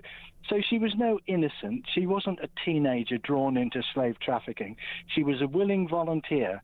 She went to great lengths, she and her friends, to get there. I mean, it wasn't traffic. I mean, it was voluntarily and fine. If young people want to be treated as adults and they do adult things, then they must expect to be later judged by the behaviour they did at the time. And this was no wilting violet led on, by the mystery of the Intifada. Yeah. John, you raise an exceptionally valid point. These are the people who are picking on Nigel Farage for some, well, let's be honest, hurty words that he said when he was at school. Now, I have to tell you, as someone who would be on the receiving end of such abhorrent comments, if indeed they were what he said, I don't personally think I care that much about what Nigel Farage said, allegedly, as a teenager on a school playground. I care about the fact that he is now a leader of a very up-and-coming political party that could well be our next government in this country if things carry on the way they're going. And I haven't heard him say anything like that in all the time that he has been that political leader, and that's what I care about. So if I could offer you an analogy that they're trying to pin on him. Nigel Farage, if you compared the behaviour of him and Shamima Begum, Nigel Farage could well be an operating member of Combat 18 or the British National Party. None at all evidence of that. I'm sure they'll be looking for it. Are so skewed, and, frankly, the sooner they're gone, the better. Oh, I dare say that there are quite a lot of people who seem to think like that, John. And just to, first and foremost, thank you very much indeed for your call. Very happy New Year to you. And just to offer my thoughts on this, because I realise I haven't necessarily said that much about it today. I've been speaking so much to other people, which has been marvellous. I haven't necessarily said what I think about it. But I completely and utterly believe that Shamima Begum should never be allowed to return to the UK. And it's quite simply because of the precedent it will set. If we allow someone who has, in their infinite lack of wisdom, decided, even if it was just a thought, even if they never carried out any of the terrorist activities that come with being a member of Islamic State, what that says to other people is you too might have just made a mistake, and you can come back to the UK as well if you'd like. I think we've seen that very clearly. Saw it literally within the last week, where our delightful Prime Minister welcomed back, in my mind, an absolute terrorist, El Fattah. As far as I'm concerned, he might have been a British and Egyptian citizen, but there can be no doubt there is literally written proof of his own words and spoken proof of his own words of what he thinks of so many of the values that British people hold very dearly. He clearly has no respect for them. And I don't want anyone like that, regardless of whether or not they hold dual nationality or not. If they hold dual nationality, that should make it even easier for us to turf someone out who doesn't hold those basic principles of Western values. I say British, it's Western, come on. Let's be realistic about this. That's one of the things that the West has held so high and been on a moral high ground for so long now, at least it used to be anyway when I was growing up, is that we know what decency actually means. We know to respect a country that we're lucky enough to call our home. And you get someone like El Fattah and Shamima Begum, who clearly couldn't be more anti the country that they're lucky enough to live in if they tried. And our politicians, let's get our head around this. Some of our politicians are defending them and encouraging them and fighting for them to come home. Why don't our politicians fight for those who uphold the law, who work hard, are decent tax-paying members of society, who just want to be good people? Why don't they fight for us instead? Surely that's a better use of their energy, no? 0344 499 1000 if you want to have your say. It's not too late. Get those calls in if you want. We've still got a few more minutes. Let's have a little listen to a voice note, shall we? This is from Ian on the Prime Minister's message. Morning, Phil. Ian from Hemel Hempstead. Happy New Year. Your guest there this morning, the pharmaceutical lady, absolute star. Very sensible. Very nice to wake up to on New Year's morning, I have to say. Just refreshing. I think Starmer has gaslit us with his New Year message completely. And that's probably how he means to go on, because it's what they've been doing for the last 18 months. Only by the end of the year, thanks to Mad Ed, we probably won't be gaslit. We probably won't even be allowed to have gas. We'll be solar lit. Enjoy the rest of the year. 1 down, 364 to go. Was it a leap year? Thank you very much indeed for that, Ian. I think there's an element of tongue-in-cheek there suggesting that we're one step nearer to a general election. But who knows, that might be postponed as well. Just a thought. Let's read some of your messages before we hand over at 1 o'clock to a very special programme which will play out the best of talk from the past year. Very much looking forward to that. This one says, Kev. Hi, Phil. It's from Kev, I should say. The answer is repeal and or remove the 1998 Human Rights Act and the 2010 Equality Act. Until that happens, the lawyers, especially those in the blob, have total control and you can't really change anything, as well as leaving the ECHR, which is top priority. Great show. That is very kind of you, Kev. Thank you for saying so. And I completely agree. There is this notion that somehow our politicians can't change anything. Well, guess what? They can. They need to remove this beastly red tape that was primarily introduced under Blair's government. You mentioned there about 98 and 2010. Both of those years were just 2010, I know, changed to David Cameron, but still under sort of the Blairish government. Brad in Cambridge says, "Hi Phil, how can Begum not be responsible for her actions when she was almost 16, but 16 years old is now deemed old enough to be responsible enough to vote to decide who runs this country?" A point that's come up a couple of times throughout this programme. Brad, thank you very much for that. Dave says, "Relevance to our government. Fools talk, cowards stay silent, the wise listen. Our government talks. Who are the silent ones? The wise can only listen for so long. One for Starmer. A man's words will never exceed his ambition." That's from Dave in Dorset. Dave, very philosophical at this time of the day. Thank you very much indeed for that. Phil, a happy new year to you.